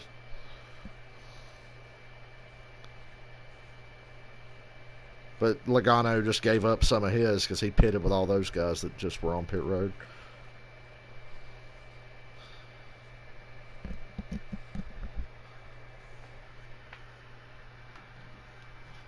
To go in the O'Reilly Auto Parts 500 from Texas Motor Speedway. Ryan Blaney continues to lead the field. You got 87 laps to go. They've not restarted yet. Hey, we're back live from Rutledge Woods Echo Chamber. As a big Chase Elliott fan, they're trying to see who's going to finish higher up in this one. I don't know. Good luck either way, Doc. But also, we got a great question from Dominic, and this is something I think a lot of newer fans are kind of name is Rutledge anyway. His parents must have had quite the sense of humor. Who gives a fuck, Rutledge? Hey, Ryan Newman is 6th, guys. That's a great question. Ryan Newman is 6th. Early in NASCAR, you change either rights or lefts. But for years, it was only ever rights. No one just changed left side tires, so they currently just don't change rears because there's no good way to jack the back up and have an efficient pit stop. We've kicked the idea around in the short tracks like Martinsville, but I don't think maybe it's a bad question. Maybe it's a good idea. Maybe some of these teams should think about rear tires only at the short tracks. All right, drivers, what are we expecting? Well, Ryan Blaney's had the best car all day long, but I'm watching Eric Almirola. Yeah, Jeff Burton's, he's smart to the game. He knows. He's watching Almirola like I am. Ryan Blaney finally does go out there and really make it happen here. So it's Blaney, Hamlin, Almirola, Elliott, DiBenedetto, and Newman, the top 6. Logano is the first car on 4 fresh tires, though. I don't like that. Only 6 cars stayed out, and Logano was 7th on fresh tires. That was a great restart by Hamlin. A little questionable.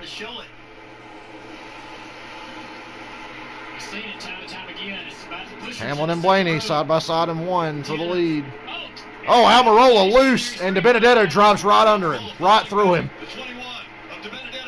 He gets a push from Newman down the back. Almirola's fine. Newman stayed in line and pushed him down the back. Blaney is so strong, but he can't get clear of Hamlin just yet. Fuck off, Hamlin. Elliott, push the 12, push the 12. There you go, Elliott. Elliott went with his buddy instead of Hamlin. He shoved Blaney into 1, and Blaney clears Hamlin for the lead. I love you, Chase. I knew he was going to push Blaney. Junior's right. That was definitely friends helping each other out there. No doubt about it. I'd rather get Blaney out front than Hamlin. Just based on how this year has gone, I'd rather Blaney check out. Something might happen to him. Hamlin's luck is in this year, so.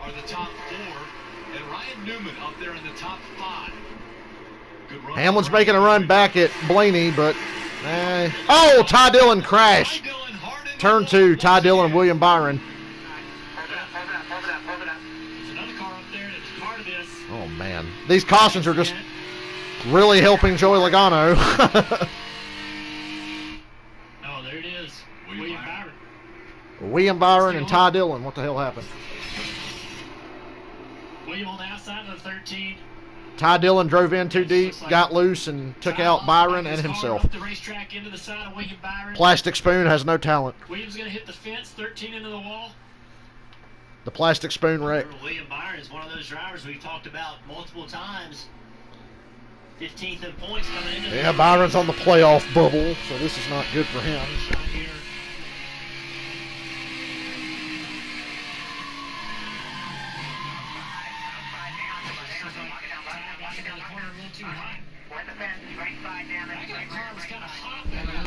Ty Dillon racing hard for 20th. That's a horrible feeling Yeah, he's plastic spoon because he doesn't get to drive for RCR.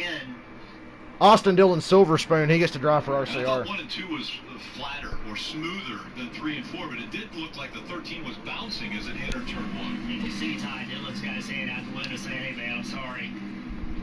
Jimmy Johnson is 3 points ahead of Austin Dillon for the final playoff spot right now. Byron's only 23 ahead. Changes the battle around that final playoff position. Byron's probably going to lose a few more spots today. And it's allowing Austin Dillon. Yep. Implications for William Byron and Jimmy Johnson. God damn. That battle, part of that playoff picture. Clint Boyer's not had a good day. He's clawing himself. He's in 12 right now. The 24 in the right front on that car, I think he's got a broken suspension. Oh, man, yeah, that's bad. The right front of the 24 is all the way on the ground. The 13 under caution once again. Those damn implications. Because Ty Dillon can't fucking control his race car.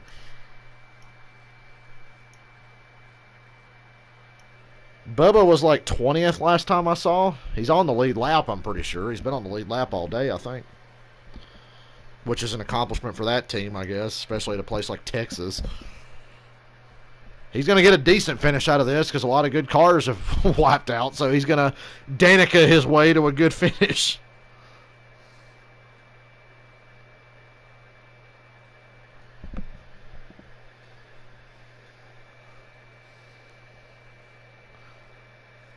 Ryan Newman done snuck up in the top 10 there. If it wasn't for Newman, Almirola would be like 12th right now because Almirola had a big moment coming out of 2 after the restart, but Newman stayed behind him and shoved him down the back. And then Chase Elliott basically gave the lead to Ryan Blaney because Chase had a big run. He could have took Hamlin and Blaney 3 wide, but instead he just stayed behind Blaney, shoved him ahead of Hamlin, and then that was that. But then the caution came out now, so we'll see what happens here.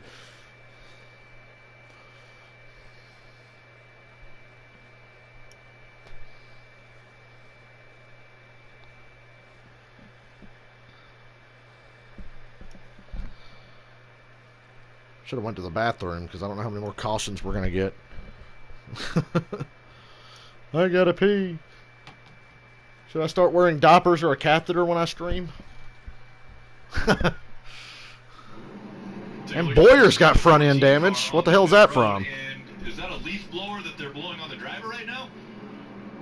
External cooling device, we're going to call that thing, Rick. It's real fancy. They're sticking a leaf blower in Clint Boyer's driver's side window to blow air on him while he stopped on pit road. Talk about cars sitting under yellow. The insides get very, very warm. What kind of air conditioning unit is that? I've never seen one of those before. AC was working good in his helmet. Maybe everyone's isn't. Trying to keep their driver cool on pit road. Yeah, and when he said air conditioning, these guys don't really have air conditioning. Some have cool boxes and like cool suits, right?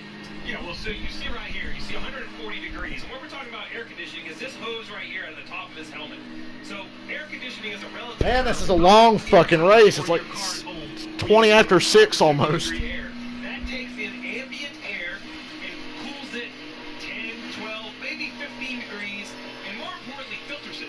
Takes any fumes out of it. That's really the most important thing. Just tries to keep his head, his core cooler. Some drivers also wear a cooler suit that puts some air in around their chest. You see ice packs on the chest. Just a lot of studying of what's the best way to keep a driver cool. So when it's 140 degrees in your car, there's been multiple times I thought my head cooler had 24, I guess, is going to the garage. Chad Canals is walking back pretty pissed off right now. It was way cooler, you know, that the head cooler was working. You see right here. Chad Canals. Yep, the 24 is going to the garage. Well, that's another spot for Jimmy Johnson. That's good for the 48. Last couple weeks. We'll see if Chad can make it to Kansas. Oh, implications all over the place here, guys. There's a coincidence there then, because the 24 and the 13 involved in that incident. Well, Ty Dillon and his wife are also expecting another baby, their second child. So they go to separate hospitals. Yeah. Yeah, so Byron right now, he's going to lose another. They're getting all the use out of Ty Dillon's onboard camera that they can because he might be done. They're working on it. Maybe he'll finish. I think he can get it going. DVP, damaged vehicle. Yeah, 6 minutes. I thought Rick Allen said something else. All right. Blaney, Hamlin, Chase Elliott, Eric Almirola 4th, Ryan Newman 5th, Matt DiBenedetto 6th. Organizations are part of the top 10 right now, guys. We'll see once again, Ryan Blaney picking the Lap 256 of 334. You do the math. I'm done doing the math. Better start for Blaney that time. He doesn't have a good push behind him, though, and Hamlin's on his quarter panel with Almirola pushing him. Oh, Almirola, don't do it. You were the chosen one. You were meant to destroy the Sith, not join them. Hamlin and Blaney side by side down the back, into 3. Blaney hard into 3. Clears Hamlin. Clear, you're clear. Get up, get up, get up. There you go. Blaney takes the lead back. Now can we get a long run here for Blaney's sake? Almirola's through to 3rd. Almirola's looking for 2nd on Hamlin. I'm telling you guys. I've said all day Almirola really does have the best car. You just haven't been able to tell since he got put in the back. Chase Elliott's struggling right now. I don't even know how the hell they're running up front.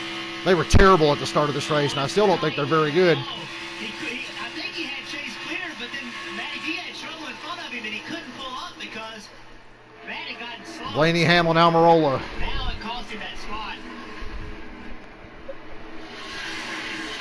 These cars are so intense. Almirola, DiBenedetto, Elliott, Logano.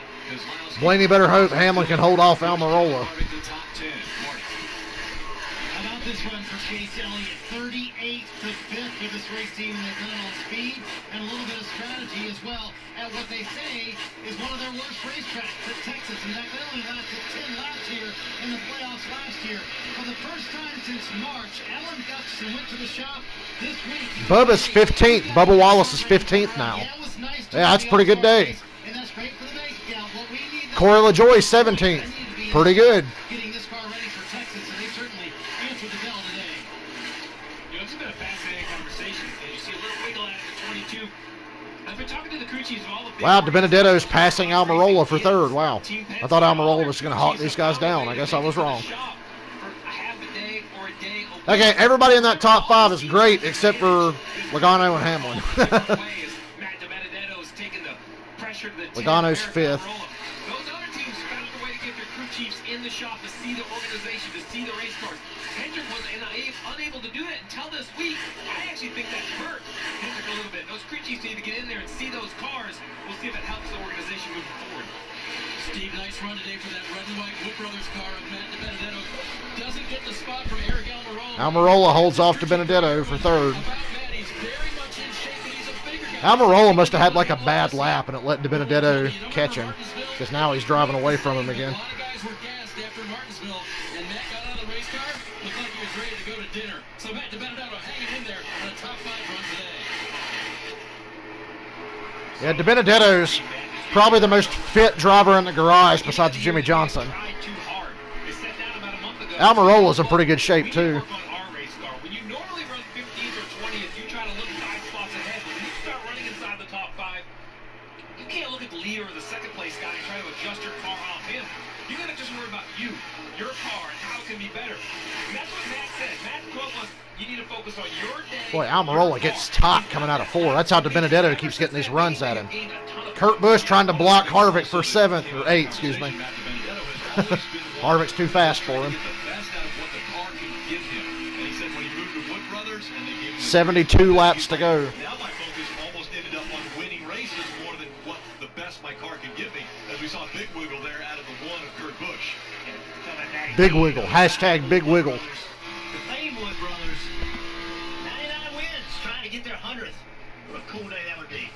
We're going to go NASCAR nonstop. Oh, they're going NASCAR nonstop.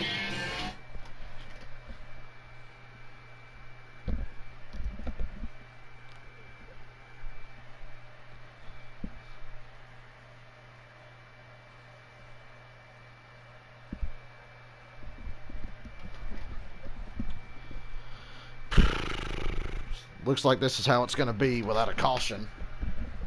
Like I said, everybody's still got to pit one more time. Good thing Jimmy Spencer isn't racing, yeah. Jimmy's fat ass would have fell over. Although Jimmy Spencer could have done with some races like this. He'd have lost some weight. Drivers are athletes, guys. Just look at Jimmy Spencer.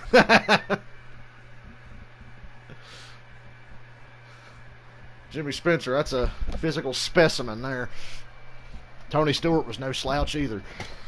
Tony Stewart's in great shape now. I don't know if you guys have seen Tony. Tony got in better shape after he, like, quit cup racing. Tony's weight fluctuated throughout the years, to say the least. There's Elliott challenging Joey Logano for 5th. It's pretty clear Chase just does not. Chase is lucky to be running where he's running right now. I don't think they have that good of a car, but somehow they're 6th place fighting for a top 5. Based on his teammates, I would say Hendrick kind of missed the mark today. The 88's been okay-ish. Elliott's overachieving, in my opinion.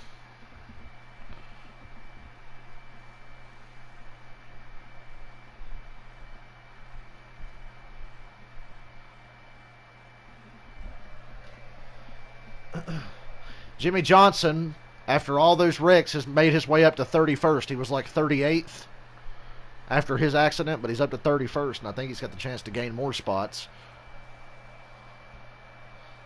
Every point matters for Jimmy Johnson right now is the only reason I'm doing the Ned Jarrett thing. That's how Ned Jarrett used to talk about Dale Jarrett. Hey, see there, Dale Jarrett's moved up into the 28th position. Always talking about what DJ was doing, so I'm like that with Jimmy Johnson right now. Oh, he's 31st.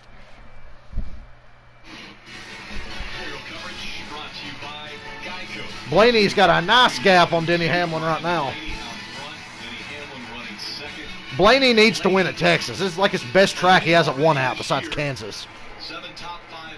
He's really good at Bristol too, but Blaney at Texas, he needs to win. I remember in 2017 he should have won this race, but his crew chief picked stage points over track position, and that killed Blaney's chance to win that day, and Jimmy Johnson ended up winning. Now DiBenedetto's passing Almirola for 3rd again. These two have been going back and forth. But he just can't do it on the bottom. That top just has so much grip, and then the momentum on the straightaway that comes with it. Matt DiBenedetto has not been utilizing that side drafting like we've seen with other guys when he's racing. Almirola clears DiBenedetto to hold on to 3rd. Harvick and Keselowski are side by side for 7th. Now Harvick takes the spot.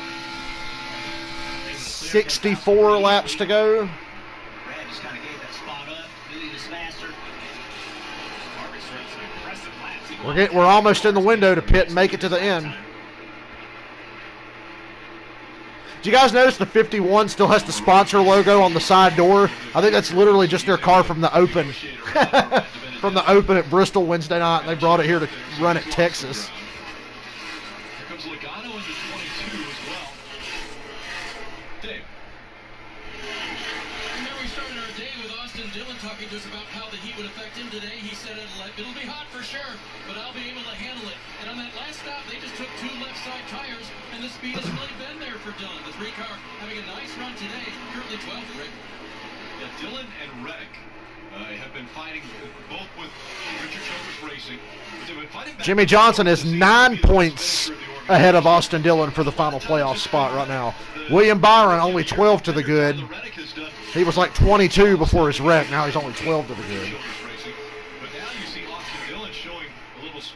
It's the time of year where we actually have to start looking at that.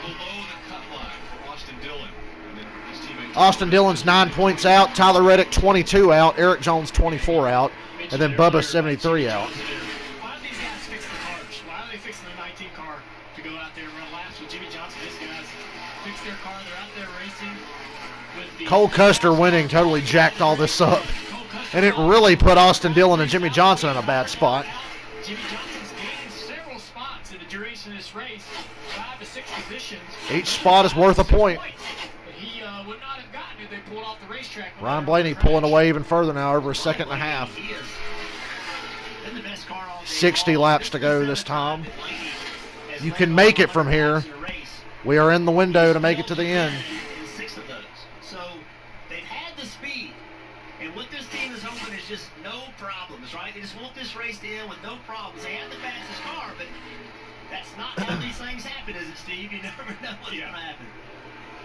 Well, you mentioned that's William Byron out after that incident and helped Jimmy Johnson. Let's hear from William Byron. He's with Dave. 1.8 seconds for Blaney. Here's a Byron interview. Now, how tough will these next 8 races be, William? No shit. Honestly, it's going to be tough. We just have to find speed first. We're not really running good at all, and we got to figure that out. Obviously, the 13 got up into us there and took us out, but we're pretty far back anyway. So, thanks to Exalta, everybody on the team, we just got to figure it out quick before we go off. A lot of hard work left for these guys, Rick. Yeah, a lot of hard work. And he certainly seems so Hard. Very hard work. Very hard work. Frustrated, obviously. Clearly, today was nothing he could have done, but what he's saying is that, hey, we shouldn't have been back there. Harvick is on Elliott for 6th now. Harvick's still fast. Today is one event, but he's Logano's 5th. Logano is on the freshest tires of anybody in the top 10. Well, he's the highest running. Harvick is in 7th on his tires and Brad behind him. But Blaney's got a 2-second lead over Hamlin now. It's been a long year and a lot of work for Bubba Wallace. Now Wendy a pit. That continues to improve and impress with his runs on the racetrack. We spent some time with You're going to piss the boomers off talking about what a good job Bubba's doing today. Ask him, what has he seen in the 43? This car's continuing to run better. What is it? What did he bring to the organization? It was an interesting answer. Jerry said, I think what I brought to Richard Motorsports was just some confidence. I came in here and I saw a team that just was a little beat down. They didn't think they could run inside the top 15 or the top 20. But he said, you know what? I believe you can. He took that confidence, that and his friendship with Bubba Wallace over time. They spent so much time together that I think that combination has given this 43 belief in themselves. That, listen, are they going to go run top 5 against the biggest organizations? Eventually, that's their goal. It won't happen overnight, but they continue to make gains. Once again, you see tape. Chevrolet continues to trend in the right direction. I think the 43 team will get even better. But I'd like to see Bubba get a chance somewhere else. In the trucks. Well, Bubba Wallace was involved in a little bit of an incident with Michael McDowell at the All-Star race. Yeah, Sherwin McDowell tried to kill this dude Wednesday night. That was bullshit. And some car parts that came off of the 43 car. So Bubba Wallace ended up with the frustration. He decided, I'll take the front bumper off my car and I'll let McDowell know that it was his fault. So he put the bumper on McDowell's hauler. Well, they made the best of it. So then they put it up for auction. And I believe we heard at the pre-race show it was over 15,000. Michael McDowell should still get punched in the fucking jaw for that, but MRO, Motor Racing Outreach. maybe another day. It ended up being a frustrating situation. Elliott has passed Harvick back for 6th. Harvick had got around him, and then Elliott took the spot back.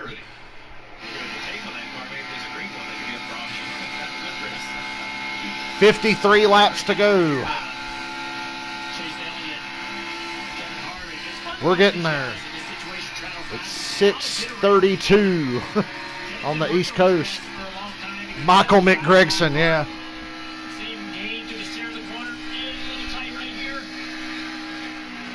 Ooh, Harvick tied off a 2.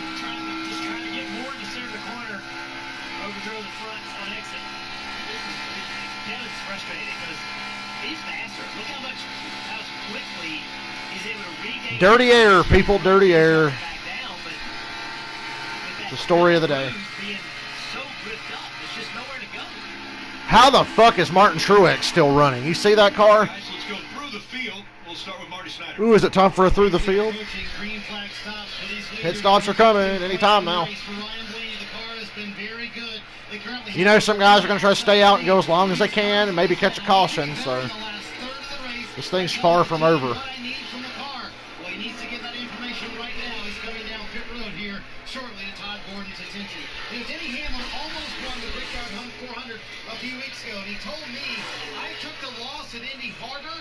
Than I did losing the championship last year, to be honest. He said, I want to accomplish that, checking off another crown jewel.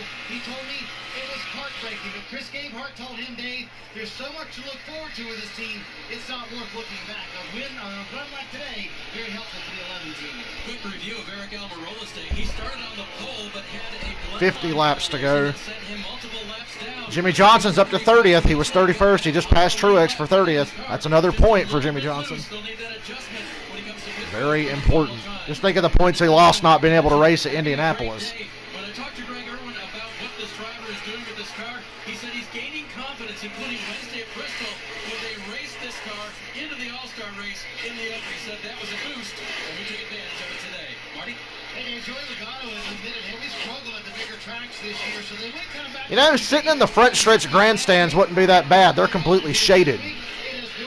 The track isn't, but the grandstands are shaded over there.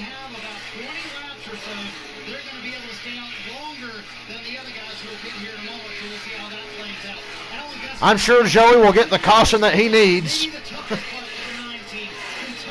Texas, New Hampshire in a couple of weeks, all of those tracks are very difficult for us. So if we can run well, that's big. They're doing that right now in the 6th position. And Kevin Harvick has worked his way back up to the 7th spot. They too hit it about 2:45, so they're in a good spot as well to be able to stay. Yeah, Harvick and Logano are going to be able to run about 20 laps or so longer than these guys can. And Keselowski as well. And you know Keselowski will stretch it to the last drop before they pit. He said, you know what, one of our fortes is that we roll off the truck well. The early part of the year, that was something we did well. So now Chase Elliott's pitting. Whoa, Keselowski got really tight out of 4 avoiding Elliott because Elliott was really late getting to pit road. But Chase is the first in. 47 laps to go. That could have been bad. Need it to stay green the rest of the way, guys. For Almirola, Blaney, and Elliott's sake, and Hamlin's sake, if you're a Hamlin fan. If you're a Logano, Keselowski, or Harvick fan, you're begging for a caution after all these guys have pitted and you're still out there running. Blaney's on pit road, 46 to go. Got to close the deal, Blaney. This will be, if Blaney pulls it off, the most impressive win of his career since his first win at Pocono. This is a 500-mile race, and they've put together nearly a perfect race all day. They won both the stages. Pocono in 2017, he stole it late, drove a great race, stole it late. The Roval, we know what happened there, and then Talladega's Talladega. If Blaney wins this race, I would say this is like the career-making win for him. Almirola's on pit road.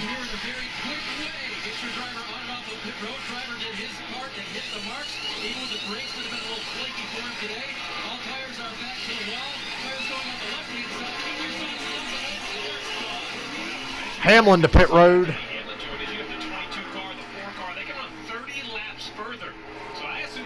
Hamlin, yeah, Logano and Harvick can pit with like 10 to go. They're going to have to pit, but they can go a long way. Hamlin almost went through his box. Left sides only for Denny Hamlin. Wow, left sides only. That's going to gain him a good amount of time. 6.3 second stop for left sides only. Matt DiBenedetto to pit road. Logano takes the lead now. So Logano, Harvick, Kyle Busch, and others can just run this thing all the way out to about 10 or 12 laps to go, maybe a little less.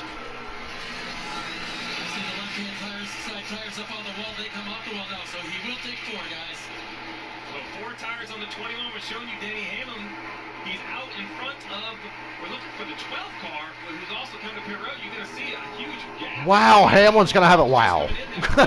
Okay, fuck it. We need a caution. Hamlin did 2 tires and gained a huge gap on Ryan Blaney. But Logano, Harvick, Keselowski, and Kyle Busch are not even close to pitting yet. Oh, boy. Steve, it was interesting watching the 11 do their pit stop because you knew he was only doing a 2-tire stop. He was easy on the brakes and almost was out of his box. The front of his car was right at the line, and they can't do that. They can't make any changes if they go out of the box. Yeah, no, he's slow. He's not got up to speed very well right here. He left He had a big lead over Blaney, but Logano and Harvick have passed Denny Hamlin. Wow. So he got a huge gap on Blaney, but he's not that fast. And I know Logano is not going to, and Harvick ain't laying over either. Wow, Hamlin loose. Harvick and Logano are giving Hamlin shit right now. They are not letting him by. Oh, Hamlin says his car's way too loose. Blaney's going to catch him by the end of this. If this stays green, Blaney's got his ass. But Logano and Harvick hold all the cards right now for the next 25 laps or so. I'm surprised that Hamlin just didn't take off, but he did only do left side tires.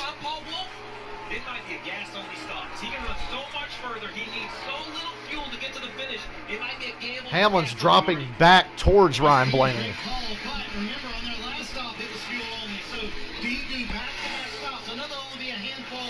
I don't see how Truex is maintaining minimum speed. Martin Truex is so slow, but apparently he's maintaining minimum speed. It sure doesn't look like it. Come on, just stay green. Just stay green. I need Logano to get fucked over. Stay green. This will still work out for Blaney. He's definitely catching Hamlin.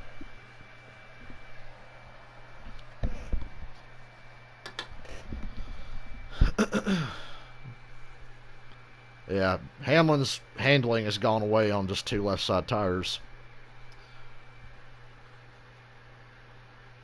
Blaney, though, he looks smooth and he can run just about any line he wants.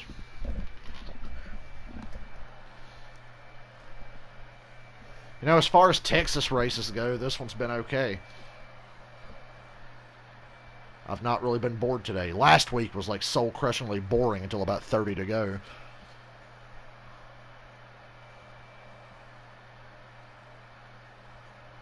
I have high hopes for Kansas Thursday night, based on last year's Kansas races that were both really good. Hey, Bubba's in the top 10 for the moment.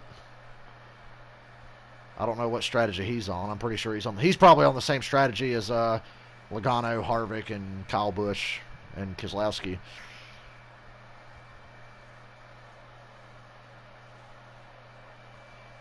Hopefully Brad will lay over here and give Blaney the line that he wants. Or he's not going to have much choice. Blaney's so much faster than him. Yep, Blaney's definitely catching Hamlin.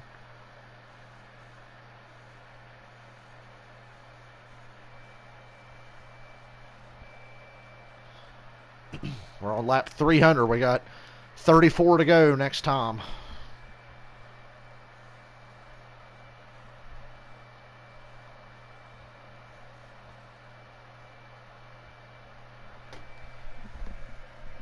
Come on, get back from commercial already.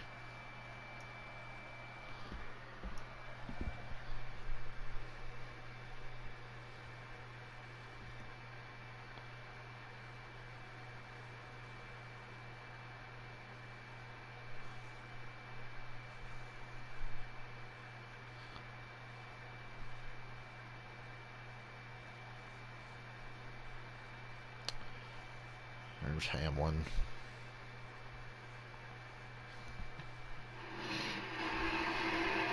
What a full motorsports weekend it has already been on NBCSN, and still coming up. It's the post-race show, NASCAR American post-race show, MotoGP Racing, the Grand Prix of Spain, and Mecum Auctions from Indianapolis. You know what pisses me off? Somebody in that crowd's probably got the virus and don't know it. How about Chase Elliott high-fiving people in the crowd after he won Wednesday night? That was not a good look.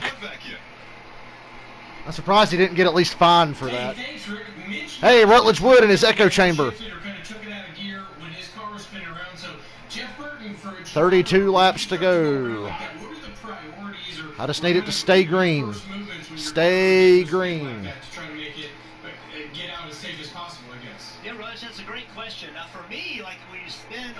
The lack of tire fall off is alarming, to say the least. Basically, go to the throttle. Go full throttle, get the RPMs going, get the rear wheel spinning to try to keep it from getting into the wall.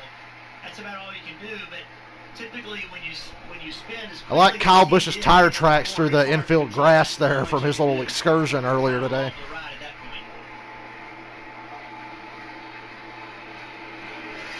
Again, strategy changing here is Logano, Harvick, Kyle Busch, Eric Jones, all at 245.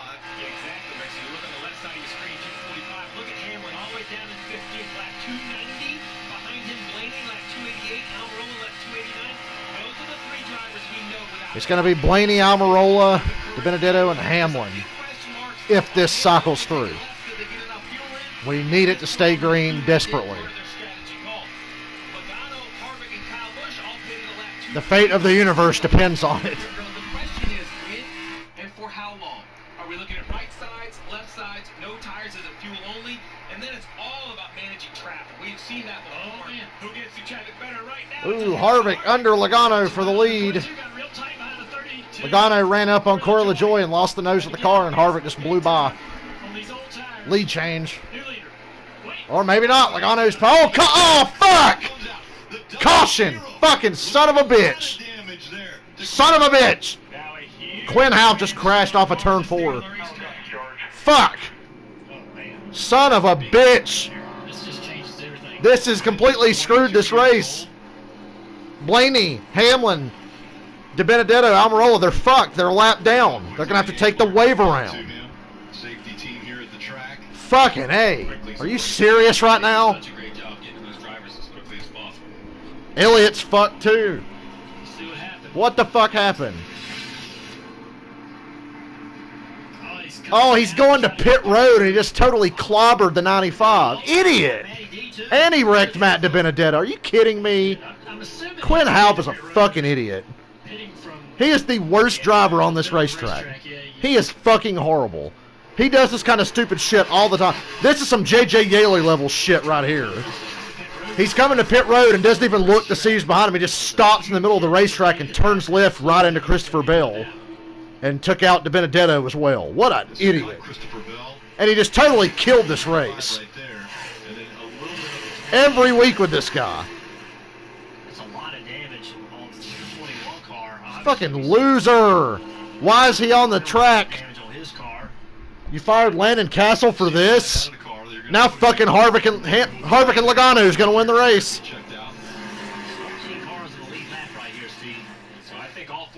Yeah, Hamlin will get the free pass. Everybody else got to take the wave around. Tires don't mean that much, but Hamlin needs them because Hamlin's handling was going away. Fucking Christ, Harvick just won this race because Quinn Houff was a goddamn idiot.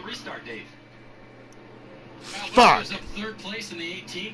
Bubba Wallace is in the top 10. That's one good thing that come out of this.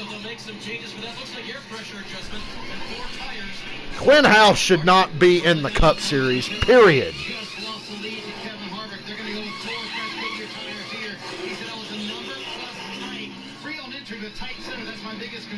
Actually, Kevin Harvick and Rodney Childers debated fuel only here. They decided to go with more fresh linear tires. But you see all those cars speeding by them on pit road. So a lot of strategy. Tyler Reddick to the lead.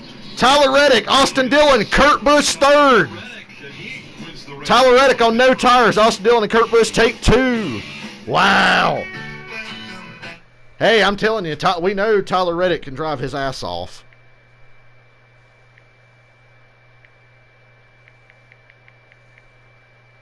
Quinn Houff is a threat to the credibility of race car drivers across the country.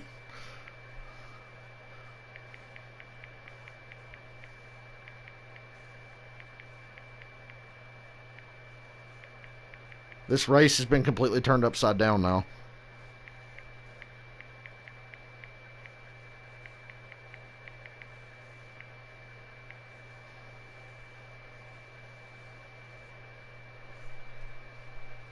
That was the dumbest thing I have seen all year, and I've seen some dumb shit in the year 2020, and Quinn Houff just stole the award. I can't wait to hear him get trashed on Door Bumper Clear this week, because they talk shit about him every week. Every week they talk about what a pain in the ass the 00 is. Well, now they really got some ammunition for this week, because my God, what a moron. How did Landon Castle get replaced for Quinn Houff? What the fuck? But you got, hey, Tyler Reddick and Austin Dillon are trying to steal this thing. Oh, man. So maybe this caution isn't such a bad thing. It is if Logano gets out front.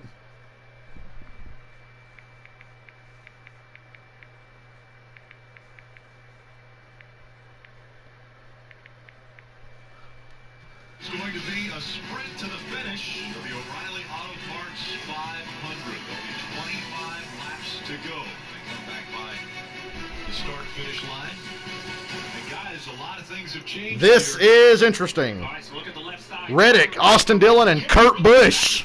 No tires. Kurt fucking Busch. Race on pit road. RCR teammates will line up on the front row. Reddick and Dillon. You see Kurt Busch also on. You can run as many laps under caution as you want, because I really would like to see Tyler Reddick win this race. This doesn't completely eliminate Blaney, Hamlin, and those guys. They're right now just behind the pace car. Where they're going to take. Oh yeah, Michael McDowell at Bristol wrecking Bubba was pretty dumb, but Quinn House, come on, get the fuck off the track. And he wrecked his team's car. That's an underfunded team, and he just junked their car being an idiot. Extremely difficult. We talked about Blaney. Led over 100 laps in 7 races so far, and has yet to win one. And it's going to be way difficult to do that today. But still, I mean, Tyler Reddick has had a great season. I don't want to take that away from him, but not really today, right, Rick? Like, we had this conversation a couple times. Where was Reddick today? We expect him to be up there, and here he is, Dave. Tyler Unfortunately for them, Harvick and Logano were 4th and 5th. I know. On the last caution, he got the free pass, and the crew radioed him just after that. I fucking hate my life, but if Tyler Reddick, Austin Dillon, or Kurt Busch pull this off, it's all worth it. Bubba's 8th. 21st. He did pass a lot of cars, and now his crew chief Ronald Burnett has gotten in track position. Yeah, I mean, he finished in the top 5 of stage 1. Reddick's picking the outside line for the restart. What do we think? It's clean air, Reddick. They're going to restart with 23 to go. They're coming to 24, and then they're going to restart with 23. Blaney and Almirola and Elliott are taking the wave around. In the Xfinity Series, you take a look at the rookie points entering today's race. Yeah, anything can happen. 371. I just hope it does not involve Joey Logano winning the fucking race. I'll be fine if Harvick wins. You heard Kyle Petty ask Dale Jr. But God, Ryan Blaney just got screwed. This rookie class. He compared it to the famous class. Kurt Busch winning would be great. For that. And I have to agree, Dale, you made the answer. You think these guys are going to do something special, right? And I really think they can. I think these guys can go out and win races. They're already proving it with Custer a week ago, but now there's Reddick in position, and I just like. They're going to send the wave around cars by this time. Talented, and it's rare, but we love to get rookie classes like this.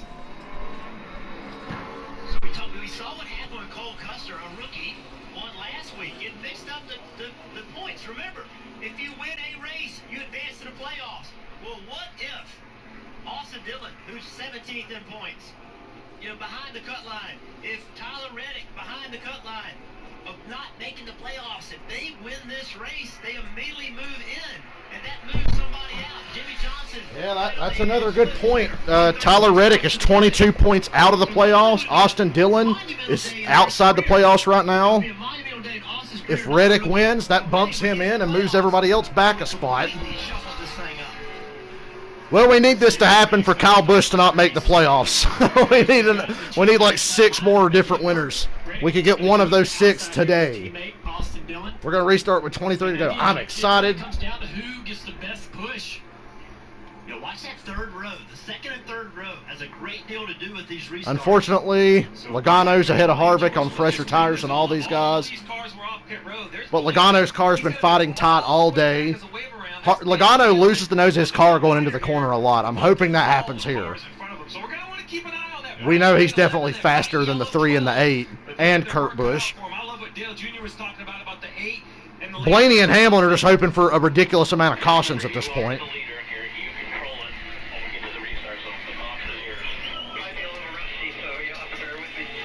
There we go, 23 laps. I'm scared.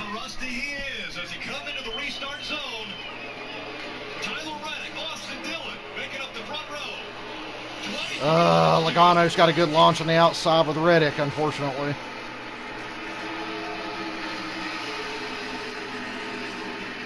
Logano's going way to the outside.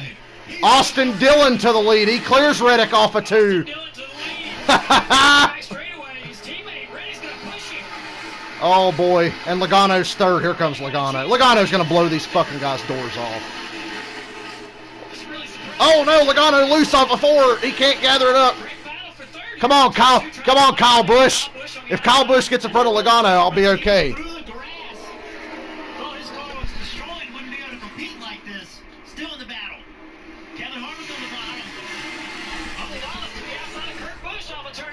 Here comes Harvick under Kurt Busch and Bubba. Harvick got off to a bad start there.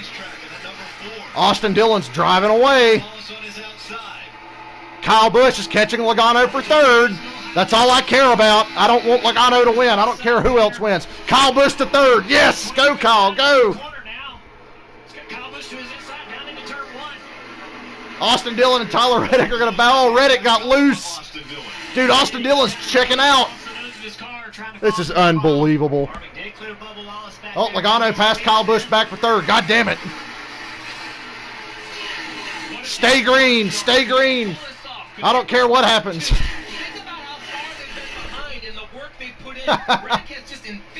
This is the worst possible outcome if you're a Jimmy Johnson fan, by the way. 20 laps to go, and Austin Dillon and Tyler Reddick have a second over Joey Logano and Kyle Busch.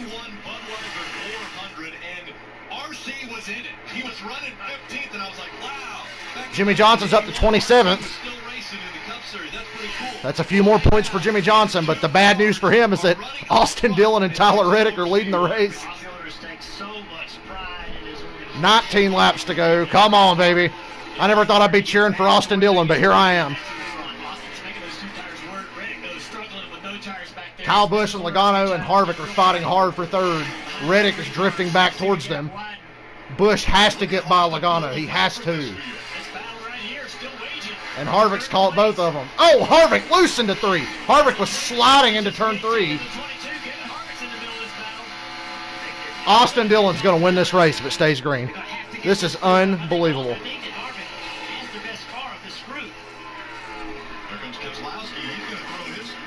This is the most remarkable thing I've ever seen. Seems to happen every week, doesn't it?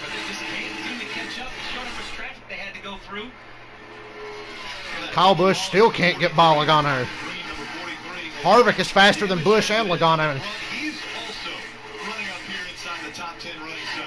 Bubba Wallace is running 7th.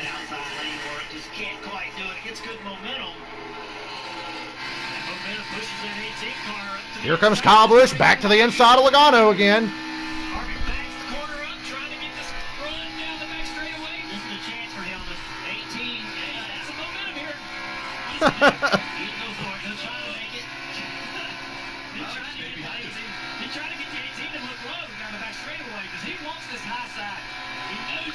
I never thought I'd be cheering for Austin Dillon.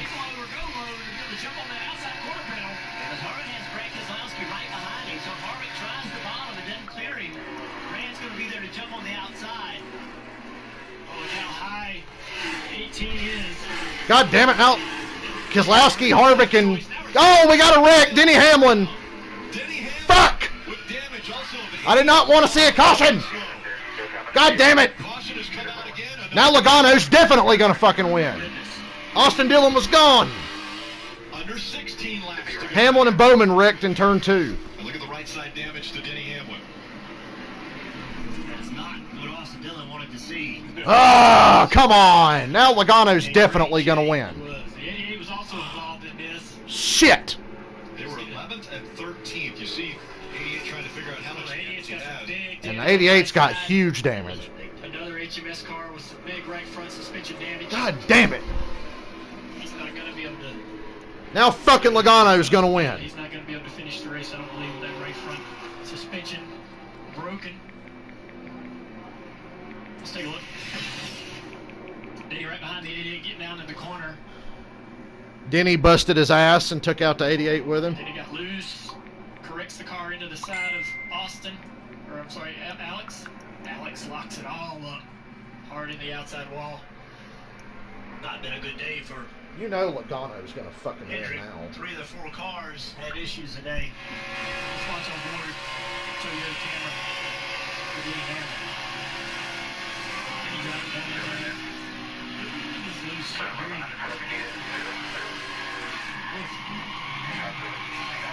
That's a helpless feeling. inside of somebody when you're spinning out. Austin Dillon had this race won. But because Denny fucking Hamlin, So he'll bring it to the attention of the fuck you, Denny Hamlin. and Alex Bowman goes behind the wall. Thankfully, he has that win in the bank, right, Rick? Yeah. Ugh. Position for I just didn't want Logano to win. Now we're fucked. who's right around that bubble. Unless Austin Dillon just gets the restart of the fucking century. No, I'm not chilling out. Fuck Denny Hamlin. I don't like him anyway. Now I got a reason to be mad. Fuck Denny Hamlin and his no championship having ass. Denny Hamlin, Ryan Blaney. He pulled a Noah Gregson. About 30 minutes ago. And Blaney's only worked his way up to 11th position. And he was on the inside. Control your goddamn car. It was all happening. It was just ahead of them. Okay, guys. I'm so mad. The decision for Austin Dillon is, what lane do I choose on this race? Whatever lane Logano's in to keep him behind you, because if you give Logano a lane, he's going to fucking get by. So Austin Dillon's got to pick the inside. Inside. Inside, Austin Dillon. You got to pick the inside. Keep Logano behind you for as long as you can. The good news is Harvick, well, Kyle Busch is going to be fourth, it looks like. Let me know where you want to start. Well, the difficult is on most mile and a half, you'd pick the top, right? But we've seen most of the leaders today pick the bottom. Pick the bottom. Austin Dillon on the last Stay in restart, front of the 22. He was given the bottom, right? And it worked for him. So I think it's the same car. I cannot believe Joe Logano is going to fucking fluke up and win another fucking race. He always wins under the dumbest circumstances. I try to get the jump. I take the bottom. But then again, Austin Dillon has like cornered the market on bullshit wins, and he was about to get another one before that caution came out. So there's a silver lining here, because I don't really like Austin Dillon. But it hurts Kyle Busch in the playoff standing, so I was all for it. So I think everybody sort of pays, sort of pitches in a little bit of their opinion on this, and hopefully helps the driver. Did that sports psychiatrist Denny Hamlin go to not tell him how to keep his car under control? I'm kidding. I just feel like, if you choose the top, You got to pick the bottom here, Austin. I'm begging you. If he's going to try to drive to the middle, maybe go to the outside of you. Even if you choose the bottom, 22 could make this 3 wide. Maybe we'll get lucky and the whole front pack will wreck and Bubba will win. A bad position. Please pick the bottom, Austin Pushes have Dillon. been so important on the restarts. Take a look at the top 10 right now, and the wins this season, yeah, only 3 of them have been to victory lane. Fucking Joe Logano's going to win. For the 3. 2 Penske cars and So salty. Kevin Harvick with 4 wins. Let's listen in to Tyler Reddick's radio. Pick the inside. He picked the inside, yes. Got to stay in front of Logano. And if he takes you 3 wide, run his stupid ass into the grass like he does everybody else. We're going to restart with 11 laps to go now. No matter what. I mean, think about it. He's sitting here on the front row trying to win a NASCAR Cup Series race, and he's making jokes about choking on ice in the car. I mean, that's not normal stuff. I would be so happy if Kyle Busch won just because Logano wouldn't win. But ideally, it'd be Reddick or Austin Dillon to win. That would make me the happiest. Why does Logano have to be up here in this? Marty, what you got on Joey? Well, to add to all of this, Joey Logano sitting back there in the 3rd position said I have a very bad vibration. Good. It did not get worse. I am, quote, pretty sure I can make it to the end. He's God damn it. Joey says he's got a vibration, but he thinks he can make it to the end, unfortunately. He definitely has a vibration in that 22. Ugh. This shit's going to put me in the ground. I'm going to die before I'm 40 from watching this.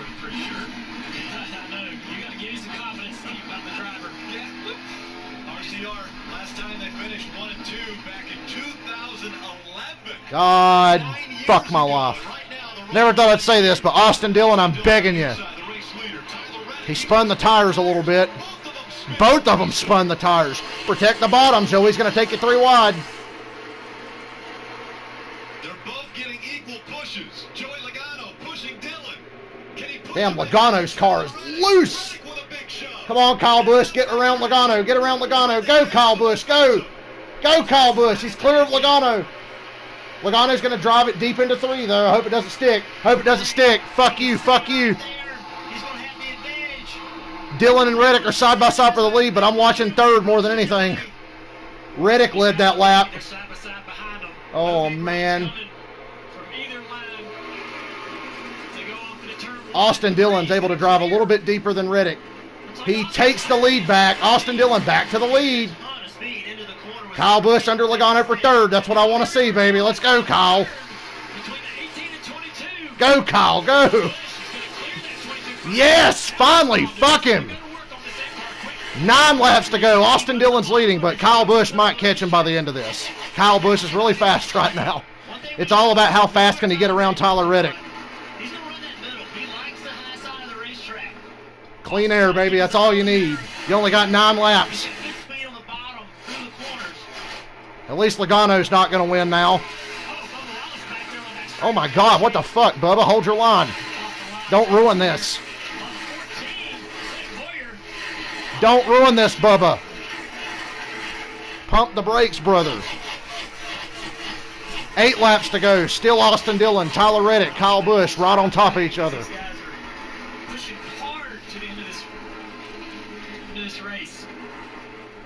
It's, oh man, Logano's caught Kyle Busch again. God damn it. God damn it. Reddick, fuck off. This is going to help Logano win. Logano's back in 3rd. 7 laps to go. God damn it, Reddick, stop it. I never thought I'd be on Richard Childress' side, but damn it. This is the longest 7 laps ever. I'd be telling that driver that 3 car to try to use that big spoiler to your advantage. Take away the air from Kyle Reddick. I ain't worried about Reddick. I'm worried about Logano and Kyle Busch, especially Logano now. Missed the line that time. He didn't get to the bottom. Let's see if Reddick can take advantage of that. 6 laps to go, just a little more. God damn it. Reddick got a big... Hamlin again! God damn it, Denny Hamlin! You fucking ass! God! Denny fucking Hamlin! If I'm Austin Dillon, I'm thinking right now, right? I'm already thinking this is going to be a green-white checkered situation. Fuck! Can I clear? Fuck! Can I clear Tyler Reddick in 2 laps? That's what it's going to boil down to. Can I do the bottom, pick the bottom again? God. Is that going to work for me? It almost didn't work the last time. Why'd it have to be Hamlin again? Pick the bottom. Ugh. Tough situation to be in. How come this only happens when people are up front that never fucking win? If it was Harvick, Kyle Busch, Logano, or Keselowski, this shit would never fucking happen. Yeah, Denny was trying to get through. Oh. Hamlin got loose again. Chase never touched him. Got him loose, though, and then Hamlin fucking spun. God, motherfuck. That's less egregious than the first spin. I'll give him that. How the air off the car behind you can actually... Shouldn't have thrown a caution. He drove straight to pit road. Let it play out. Relax, Jellas. God damn it. Just when I think I can start to relax.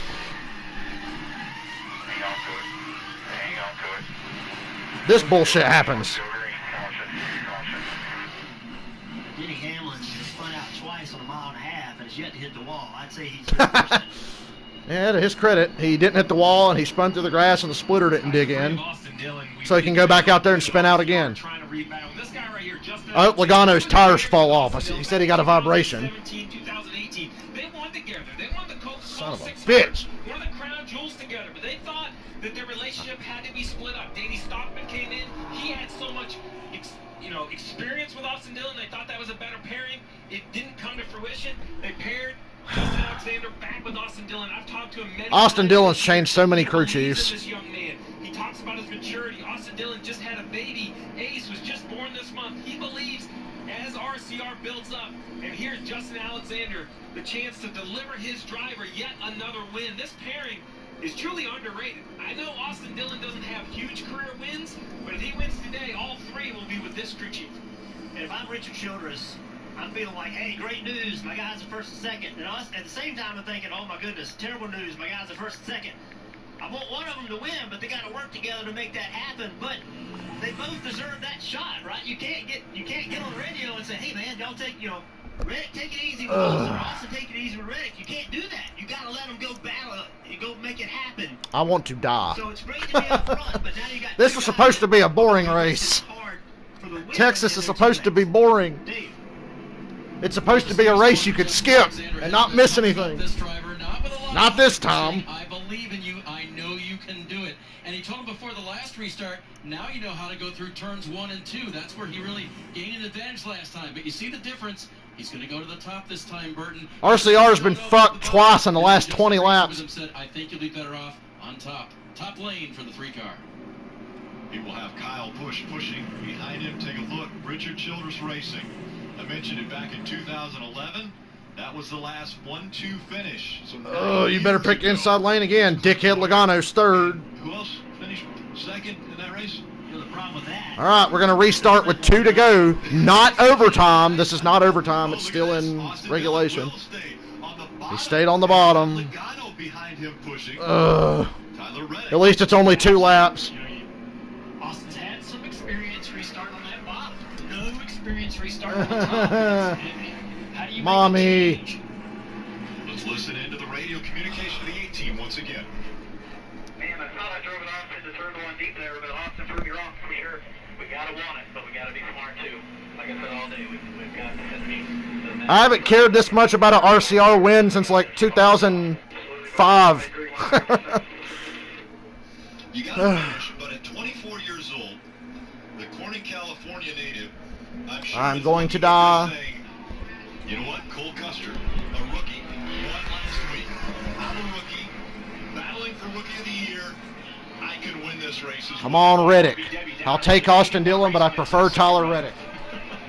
So, I want to be that guy, but let me just let you know that second row has 81 wins. There's a reason. This is going to be a wild 2 laps either way. Yes, If they make it 2 laps. To be clear, the aggressiveness level in that 8-car is always high. So his crew chief's telling him, hey, we just finished. Austin Dillon, you better not let Logano get you 3 wide to 1. If you do, it's all fucking over. back into the gas they go. Austin Dillon. Good restart, Austin Dillon. Good restart. Logano didn't get that great of a jump. That was what Austin Dillon needed. Big run through 2 coming from Reddick. Go high, you fuck. Kyle Busch giving Logano shit for 3rd. That's all I need. Get to the white flag. I swear to God, if we don't get to the white fucking flag. Austin Dillon. My heart is pounding. White flag. 1 lap to go. They gotta make it. Does Reddick have anything for Austin Dillon? I don't think he does. That's the best thing that can happen for Austin Dillon. No momentum comes from that 18 or 22. Austin Dillon trying to break the draft down the back. Austin Dillon's going to win. Wow. I am just in awe at this stupidity. But I love it. God, Logano just sent that thing into 3 and did not stick. Austin Dillon. Austin Dillon just won. You've got to be kidding me. Austin Dillon won.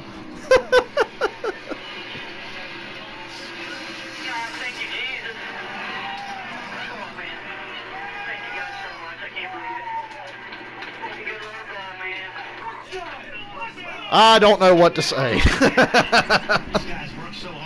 I do not like Austin Dillon, but yeah, that's awesome. Richard Childress. Way to go, Austin. Man, I'm proud of you. Congratulations. I'm Richard speechless. Childress, Austin Dillon's grandfather, put his everything into his race team. Tuesday, Austin Dillon in the playoffs. Who does that knock out? Remember, last week you said, oh my gosh, Cole Custer winning. What does that do to the playoffs? How about Austin Dillon now getting a win and locking himself into the playoffs? You're going to burn it down right at the start. Oh, man.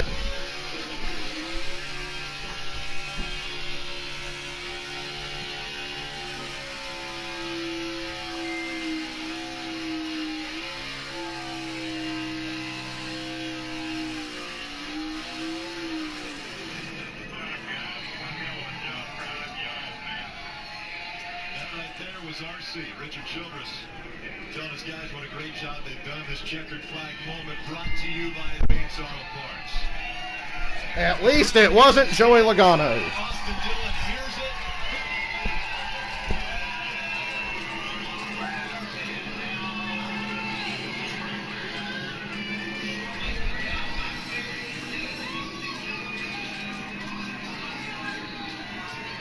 And Marty's there now. Rick, it's been 88 races since Austin Dillon got to do this, celebrate with a win in the Cup Series. Maybe this one a little sweeter. He had to do it on 3 different restarts with guys like Kyle Busch, Joey Logano, and Kevin Harvick behind him. And Austin, there's fans here cheering you on. How about that? Not bad for a Silver Spoon kid, right? I'll take that. Gotta thank everybody at RCR, ECR, Bass Pro Shops. And Tyler Reddick, you raced me clean. 1-2 for RCR. Yeah, Tyler Reddick raced him clean. Good man. Justin Alexander, my RCR 1-2 finish. baby Ace back home, my wife. Love him so much. And we can all thank Quinn Houff for this retarded shit. What a day. What a great race. I'm glad I watched. The cut line and in the 2020 playoffs. Tell you the truth, means a whole lot just for the family, for everybody, all of our partners. Austin Dillon almost won here in 2016, if you remember. He got wrecked out of the lead by Kevin Harvick. Well, how about beating the best in the business? 3 straight restarts you had to do. You had to earn this one, Austin. Yeah, you actually earned one for the first time in your life.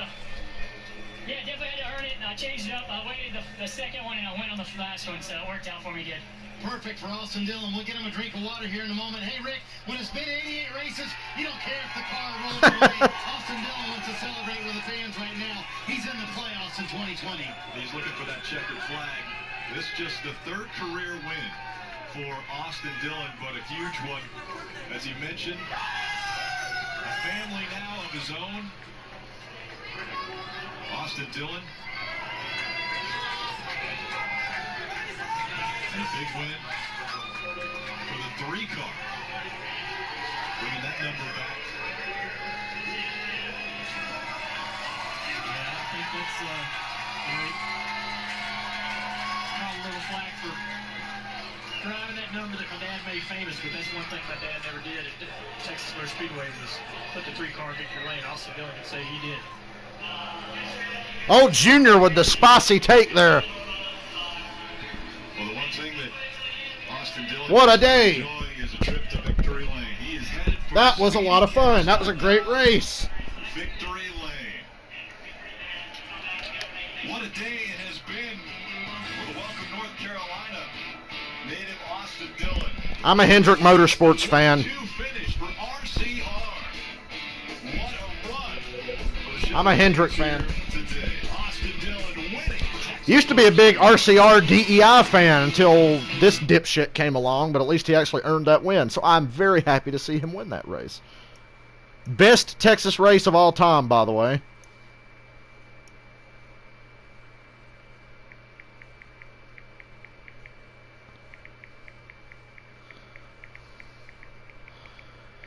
Best Texas race of all time. That ain't saying much.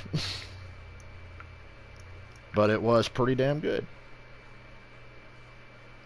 Austin Dillon only got a little lucky. I mean, he had that Quinn Houff took out himself.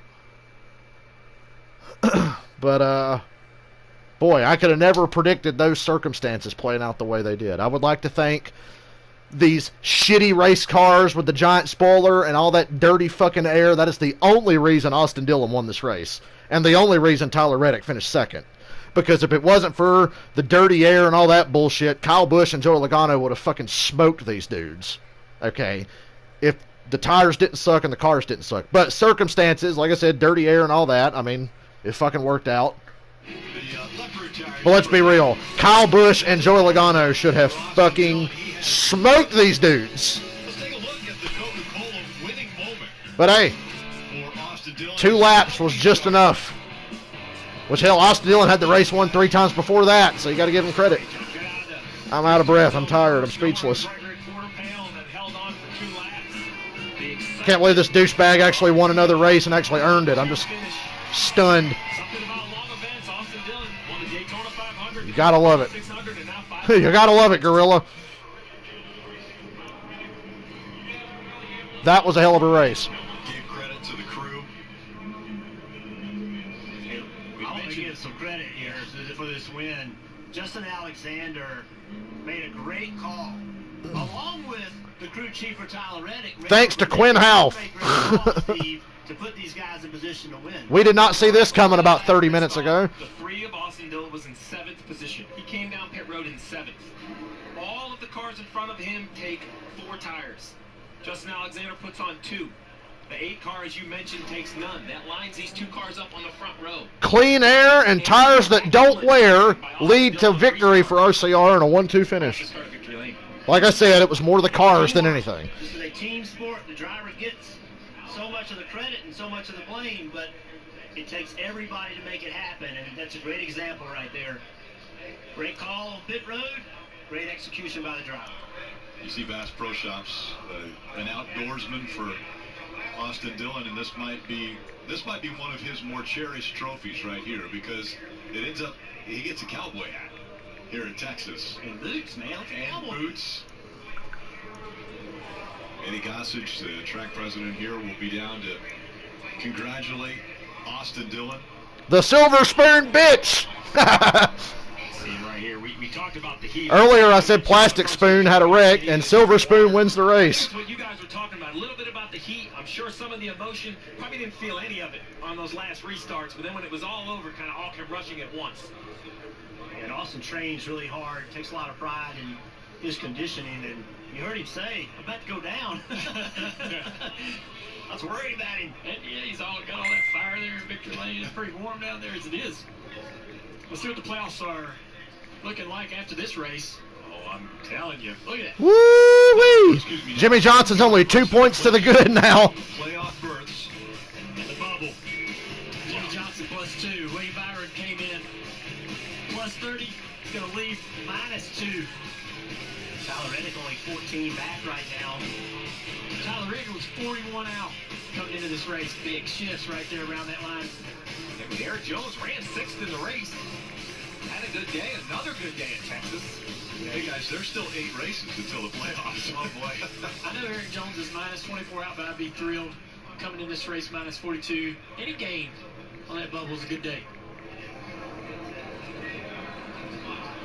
You know, as a driver, you want to celebrate. You want to be able to enjoy it. Getting wins in this series is hard to do. You got to celebrate every one of them like they're in last. Dale Jr.'s losing his voice. Austin Dillon mentioned that he has a newborn, an Ace. Wow. And Ace is hanging out with Whitney. I don't know what to say after that race. That 500 miles was worth it. How's the celebration going for you, Whitney? Are we going to become obsessed with his wife now like they are Kyle Busch's We wife? can see you. Hey, guys!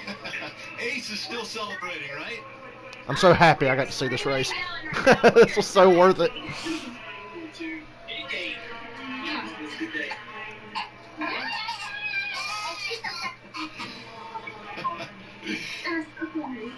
You want to celebrate? You want to enjoy it? Getting eggs in this series is hard to do. You got to celebrate every one.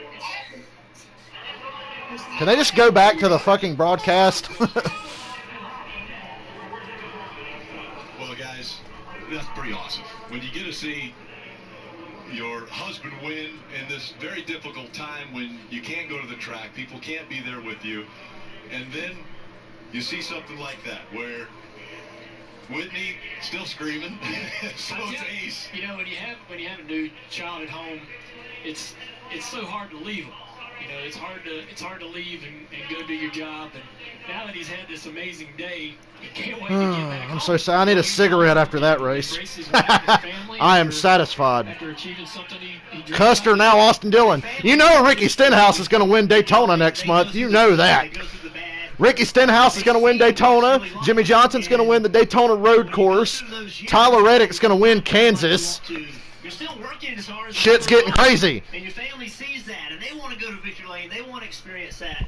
And it's great. What is this world coming to? 2020 is the end of days. At least we got to see, Whitney's emotion, and I know that he also cannot wait to get home to hold his new baby and hug his Thank you, wife. Quinn Half. It's such an emotional moment. because the family lives it with you, the good and the bad. Well, you guys mentioned family for Dylan. It's generational, right? There's his wife, Whitney, but his grandfather owns this race team, right? He's trying to do his part. He did it today, getting RCR back to victory lane. You can hear the excitement. You can see the excitement from his wife. Just a special day, and from a sport that has grown, much has been talking about how NASCAR has grown over the decades. RCR, this is still family, Rick. That's a family driver in a family-run team. RC proves that he can continue to put winning race cars on the racetrack. Very tight-knit group, very tight-knit organization. Tyler Reddick coming home in second. Dave was able to catch up with him. So, Tyler, you go from 41 back of the cut line to 14 below now, entering the next race. How would you describe today? It was about strategy. In our Cat Oil and Gas Chevrolet, we had good speed in our Chevrolet ZL1 1LE, but Stenhouse going to win Daytona. Reddick's going to win Kansas. Johnson's going to win the Daytona Road Course. And Kyle Busch going to miss the playoffs. We're getting these different winners. That's what I want to see. But can't ask for much more than what we got there. Me and my teammate on the front row there the last couple of restarts, and you know, he's done this a little bit longer than I have, and I'm a little rusty. I haven't been on the front row in a while, and he just stuck with me those times. Kyle was doing a really good job of pushing me, but that last one I put us in a big deficit and just couldn't get back out of it. Was it going through your mind, I really, really want this, but man, this is my teammate, and this looks good to RC? Well, I knew it was going to be important. There was one restart I probably could have put him, which was inside. I just wanted it to be between us. I didn't want to, you know, bring other cars into it. Make sure that we could fight it out. Thank you, Tyler Reddick, for that. Unfortunately, we just couldn't get it done today, but hats off to the three, all those guys. They're working hard, and he gets one RCR Chevrolet into the playoffs, and now we're below the cut line. We got to keep fighting. If we can keep running like this, we don't have to worry about points, hopefully. Congrats on a strong run. Great day, Tyler Reddick. So 1-2 finish for Richard Childress Racing today. Austin Dillon, after an 88 race hiatus from Victory Lane, is celebrating there now. And a lot to talk about on the post-race show, NASCAR America post-race show. Let's bring in Chris Devoe. I don't even know why I'm still on here. We've peaked. I guess I'm waiting for another commercial or something. Trying to figure out here with strategy. Hey, NBC, get that right. It's just Kyle Busch won the Xfinity race. Get it right. Cindric won. Talking here in our NBC studio. Kyle and DJ are inside the studio. Look, the championship race being at Phoenix is a good thing for Denny Hamlin, I think. You think Homestead would have been better. We know Whitney, Dillon, Austin's way. They're excited. The celebration continuing at their home in North Carolina. Well, guys, I guess I'm going to take the chance to get the hell off here. I've hung around way too long. I'm just hyped after a great race and didn't want to go, but I guess I'll see you guys Thursday night. Thursday night is the Cup race at Kansas. I got to remember that. Thursday night. God knows I don't have anything going on this week, so I should remember, but yeah. I'll see you Thursday. Holy shit, Texas was a great race. Thanks for hanging out. See you Thursday.